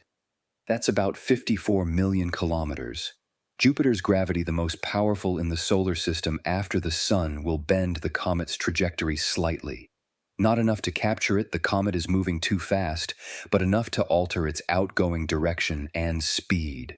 After Jupiter, the comet will head outward, crossing the orbits of Saturn, Uranus, Neptune, each passage taking years. By the end of the decade, it will be beyond the orbit of Pluto, fading into the Kuiper Belt, and eventually the Oort cloud's inner edge, and then back into interstellar space, the void between stars, where it might drift for millions of years before encountering another stellar system, if ever. The observational window shrinks as the comet moves away. Distance and brightness are inversely related. As the comet recedes from both the Sun and Earth, it dims. By mid-2026, it will likely be fainter than magnitude 15, requiring large professional telescopes to detect. By 2027 or 2028, it will fade below detection limits for all but the most powerful instruments. And then it's gone. A visitor that came, passed through, and departed, leaving us with data questions and memories. But the scientific legacy continues long after the object itself has vanished from our instruments. Data collected during the flyby will be analyzed for years.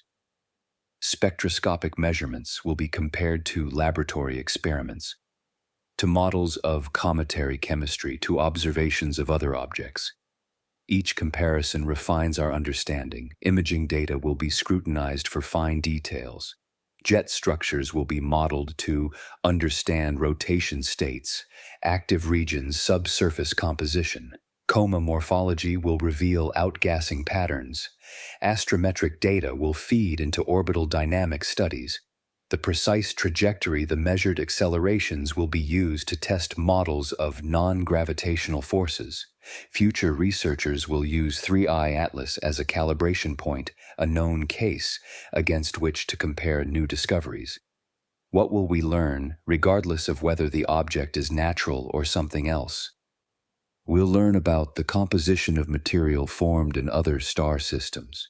We'll see what chemistry looks like when planets form under different conditions around different types of stars with different initial abundances of elements. We'll learn about the diversity of small body physics, how interstellar comets differ from solar system comets, whether they're fundamentally similar or surprisingly different. We'll learn about detection and tracking capabilities. What worked, what didn't, where we need to improve. This experience will inform future observational campaigns, future mission designs, future planetary defense strategies.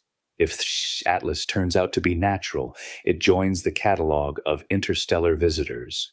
A third data point, not enough to draw firm conclusions about the population, but enough to start seeing patterns.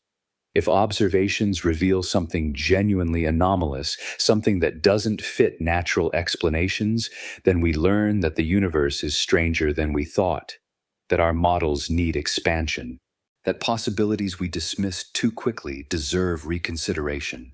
Either way we learn, that's the point, that's the value. Not certainty but progress, not answers but better questions. The outbound journey of 3I Atlas also serves as a reminder. The solar system is not isolated. It's part of a galaxy teeming with stars, with planets, with debris. Objects enter and exit constantly, most too small or too far to notice. Occasionally, one passes close enough that we can study it. Each one is a gift, a sample delivered free of charge from across the light years. No spacecraft required, no decades-long journey. Just patience, vigilance, and the right instruments pointed at the right place at the right time. Future missions might change this equation. Imagine a spacecraft pre-positioned in the outer solar system waiting. When an interstellar object is detected, the spacecraft activates, adjusts its orbit, intercepts the visitor. It could return samples. It could perform close-up imaging. It could land instruments, deploy sensors, transmit data from centimeters away instead of millions of kilometers. The European Space Agency's Comet Interceptor mission is a step in this direction. designed to target a dynamically new comet, one making its first pass through the inner solar system. The same concept could be adapted for interstellar visitors. But such missions require lead time. They require objects detected years in advance. They require international cooperation funding political will. For 3i Atlas, we're observers. We watch from afar. We gather what data we can with the tools we have, and we make the best inferences possible. It's not perfect, it's not ideal, but it's what's possible now. And it's remarkable what we can learn from photons alone. Light carries information. Wavelength intensity, polarization, timing. Decode that information and you decode the object. As 3i Atlas fades from our telescopes, as it returns to the darkness, it leaves behind more than data. It leaves behind a sense of connection, a reminder that we are not alone in the galaxy, even if we haven't yet found intelligent neighbors. We're connected by chemistry, by physics, by the same atoms forged in stellar furnaces. A comet from another star is made of the same stuff we are: carbon, oxygen, nitrogen, iron. The periodic table is universal, and we're connected by curiosity, by the desire to understand, by the drive to explore, even when exploration means pointing telescopes at faint dots and spending years analyzing the light they reflect. 3 Atlas, in its silent journey through our solar system, tells a story, not of targeting or threat, not of intentional maneuvering or alien agendas, but of the vastness of space, the diversity of objects within it, and the remarkable fact that sometimes, just sometimes, they pass close enough for us to see. And when they do, we rise to the occasion. We build instruments, we collaborate across borders, we gather data, we debate interpretations, we refine understanding. That's the human response to the unknown, not fear, though fear has its place, not speculation unchecked, though speculation drives discovery, but inquiry, rigorous, transparent, evidence-based inquiry. 3i Atlas is now part of that ongoing inquiry, a chapter in a much longer story, the story of humanity learning to read the universe, one photon at a time.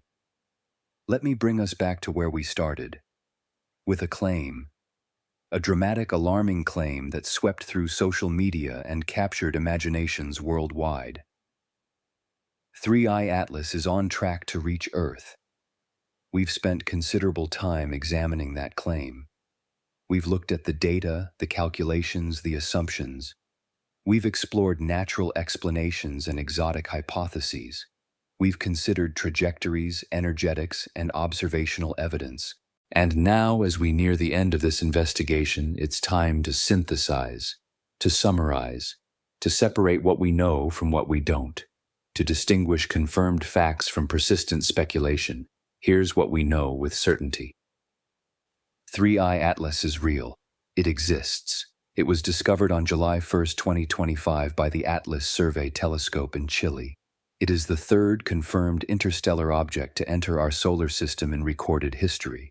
The object is on a hyperbolic trajectory, meaning it came from beyond our solar system and will eventually leave, returning to interstellar space. It is not bound by the sun's gravity, perihelion. The closest approach to the sun occurred on October 30, 2025, at approximately 1.36 astronomical units, about 203 million kilometers from the sun. The closest approach to Earth will occur on December 19, 2025, at a distance of approximately 1.8 astronomical units. That's 268 to 270 million kilometers, 167 million miles. At that distance, the object poses no threat to Earth. This has been confirmed by NASA, the European Space Agency, and every credible astronomical organization that has analyzed the data. The object exhibits a non-gravitational acceleration of approximately 0.02 millimeters per second squared. This measurement, reported by Avi Loeb and based on astrometric data, indicates the object is not moving purely under gravitational influence. These are facts. Measured, verified, published. Now here's what remains uncertain, what we don't yet fully understand. the exact cause of the non-gravitational acceleration. The leading hypothesis is outgassing the sublimation of ices creating thrust. But the required mass loss rate is high, and clear observational confirmation of proportional gas and dust clouds has not been definitively established. The precise composition of the object. Spectroscopy has revealed some features, but detailed chemical analysis is ongoing. We don't know the exact ratios of water, carbon monoxide, carbon dioxide, and other volatiles. The size and mass. Estimates range widely from hundreds of meters to several kilometers in diameter, with corresponding uncertainties in mass. Better observations may narrow this range. Whether the object is fragmenting, outgassing episodically, or experiencing other dynamic processes that complicate simple models. These are unknowns, gaps in our knowledge, questions awaiting answers from ongoing observations. And here's what is speculation, what has been claimed without sufficient evidence, that the object is intentionally maneuvering toward Earth. No evidence supports this. The acceleration, while real, has not been shown to be directed toward Earth or sustained over the necessary duration. That the object is emitting radio signals at 1.4 gigahertz. No verified detection exists. No major observatory has confirmed such signals. The claim remains unsubstantiated that the object will intercept Earth on December 19th. The trajectory does not support this. The miss distance is comfortable. The required velocity changes to convert a miss into an impact are far larger than observed, and every credible orbital calculation confirms a safe passage, that the object is an alien probe or spacecraft. While this remains a hypothesis entertained by a small number of researchers, no smoking gun evidence, no definitive signature of artificiality has been detected. These are speculations, possibilities perhaps, hypotheses in some cases, but not established facts. The distinction matters. It matters for public understanding. It matters for trust in science. It matters for how we respond to future discoveries. When a scientific anomaly emerges, when something doesn't fit our models perfectly, we have choices in how we respond. We can rush to dramatic conclusions, filling gaps with imagination, constructing narratives that prioritize excitement over evidence. That path leads to misinformation, to fear, to erosion of credibility. Or we can embrace uncertainty. We can say, here's what we know, here's what we don't know, here's what we're doing to find out. That path requires patience, humility, and trust in the process. 3i Atlas has tested us. It's tested our ability to distinguish data from interpretation, measurement from speculation, science from storytelling. And in many ways, we're still being tested. Because the object hasn't passed yet, the observations aren't complete, the story isn't over. December 19th will come. The comet will pass at its predicted distance. Telescopes will gather data. And in the months that follow, analysis will continue. Papers will be published. Debates will unfold. Understanding will deepen. Maybe we'll confirm that 3i Atlas is a comet with unusual but natural composition, a visitor from another star behaving oddly because it formed under different conditions, carrying exotic ices, fragmenting or outgassing in ways we haven't seen before. If that's the answer, it's still profound. It still teaches us about the diversity of the universe. It still expands our understanding. Or maybe we'll find something genuinely anomalous, something that doesn't fit easily into natural categories, not proof of artificiality necessarily, but evidence that our models are incomplete, that the universe has more surprises in store. If that's the answer, it's even more profound. It demands new thinking, new theories, new frameworks. It reminds us that for all we've learned, the unknown still dwarfs the known. But whatever the answer, it won't come from viral posts or clickbait headlines. It will come from the patient accumulation of evidence, from photons captured by telescopes and decoded by spectrometers, from orbits calculated to exquisite precision, from observations repeated, verified, peer-reviewed. That's how we learn. That's how science works. slowly, sometimes frustratingly, slowly but reliably. So here's the broader question, the one that lingers beyond Three-Eye Atlas, the one that applies to every mystery we encounter. When the universe presents us with something we don't fully understand, yet how do we respond? Do we leap to conclusions, constructing dramatic narratives that satisfy our craving for meaning but abandon evidence? Or do we sit with uncertainty, acknowledging what we don't know while working methodically to find out? Do we let fear guide us, seeing threats in every anomaly, conspiracies in every gap? Or do we let curiosity guide us, seeing opportunities to learn, chances to expand understanding? Do we trust the process even when it's slow, even when answers don't come quickly, even when "we don't know yet" is the most honest response? Or do we demand certainty, filling silences with speculation, confusing possibility with probability? These are not just questions about Three-Eye Atlas. They're questions about how we navigate an increasingly complex information landscape, about how we evaluate claims in an age where misinformation spreads at the speed of light and verification moves at the speed of science, about how we balance our hunger for wonder with our need for wisdom. Three-Eye Atlas, in its passage through our solar system, has become more than an astronomical object. It's become a mirror, reflecting back at us our hopes, our fears, our assumptions, our biases. Some saw it and imagined threat. Some saw it and imagined first contact. Some saw it and imagined conspiracy. Some saw it simply as a comet, unusual but explicable, worthy of study but not of panic. What we see says as much about us as it does about the object itself.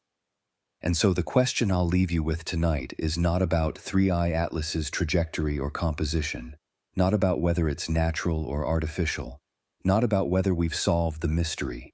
The question is this: when something from another star system passes through our neighborhood, moving in ways we don't fully understand, yet what does it say about us that our first instinct is to wonder if it's coming for us? Why do we reach so quickly for fear instead of curiosity, for threat instead of opportunity, for conspiracy instead of patience? What would it look like to approach the unknown with wonder rather than worry, with inquiry rather than anxiety, with the understanding that "we're still figuring it out" is not a failure but the essence of discovery? Three-Eye Atlas will pass. December 19th will come and go. The comet will fade from our telescopes, returning to the dark from which it came. But the questions it raised, the conversations it sparked, the ways it challenged us to think about evidence and speculation, and the line between them, those will remain, because there will be other visitors, other mysteries, other moments when the universe does something unexpected and we have to decide how to respond. And each time we'll face the same choice: react or reflect, speculate or investigate, panic or proceed. The universe doesn't owe us simple stories. It doesn't owe us comfort or clarity or quick answers. It simply is vast and strange and indifferent to our timelines.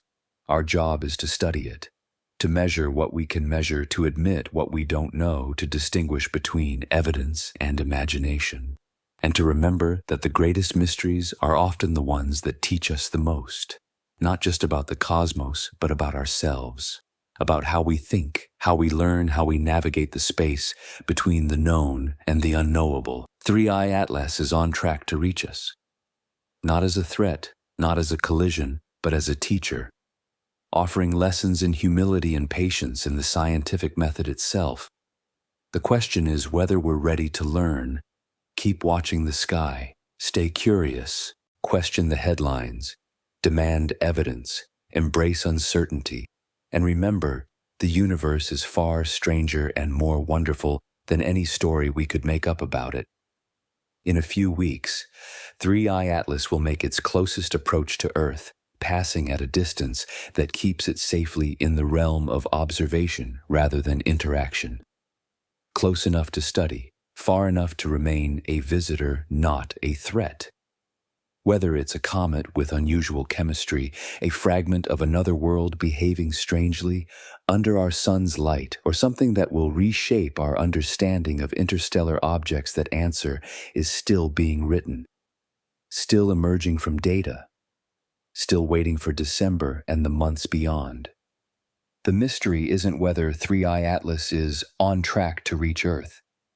It never was. The trajectory is clear. The distance is known. The threat is absent. The real mystery is what this visitor from another star can teach us about the vast cosmos beyond our solar system, about planetary formation under alien suns, about the chemistry of the galaxy, about the diversity of objects drifting through the dark, and whether we're wise enough to listen, patient enough to wait for evidence, humble enough to admit uncertainty, and curious enough to keep asking questions even when quick answers aren't available. That's the mystery worth solving, not where 3i Atlas is going, but where we are in our journey toward understanding the universe and our place in it. The comet is just passing through, but the questions it leaves behind, the reflections it inspires, the challenges it presents to how we think about evidence and truth, those will stay with us long after the object itself has faded into the dark. So watch for December 19th. Not with fear, but with wonder. Not expecting catastrophe, but anticipating data. Not dreading an arrival, but appreciating a departure. Because 3i Atlas, like all visitors, will not stay long. And when it goes, it will take with it the answers we might have found if we'd looked carefully enough. The universe is watching back. And it's asking us, are you paying attention? Are you thinking clearly? Are you ready for what's real, even when it's less dramatic than what's imagined?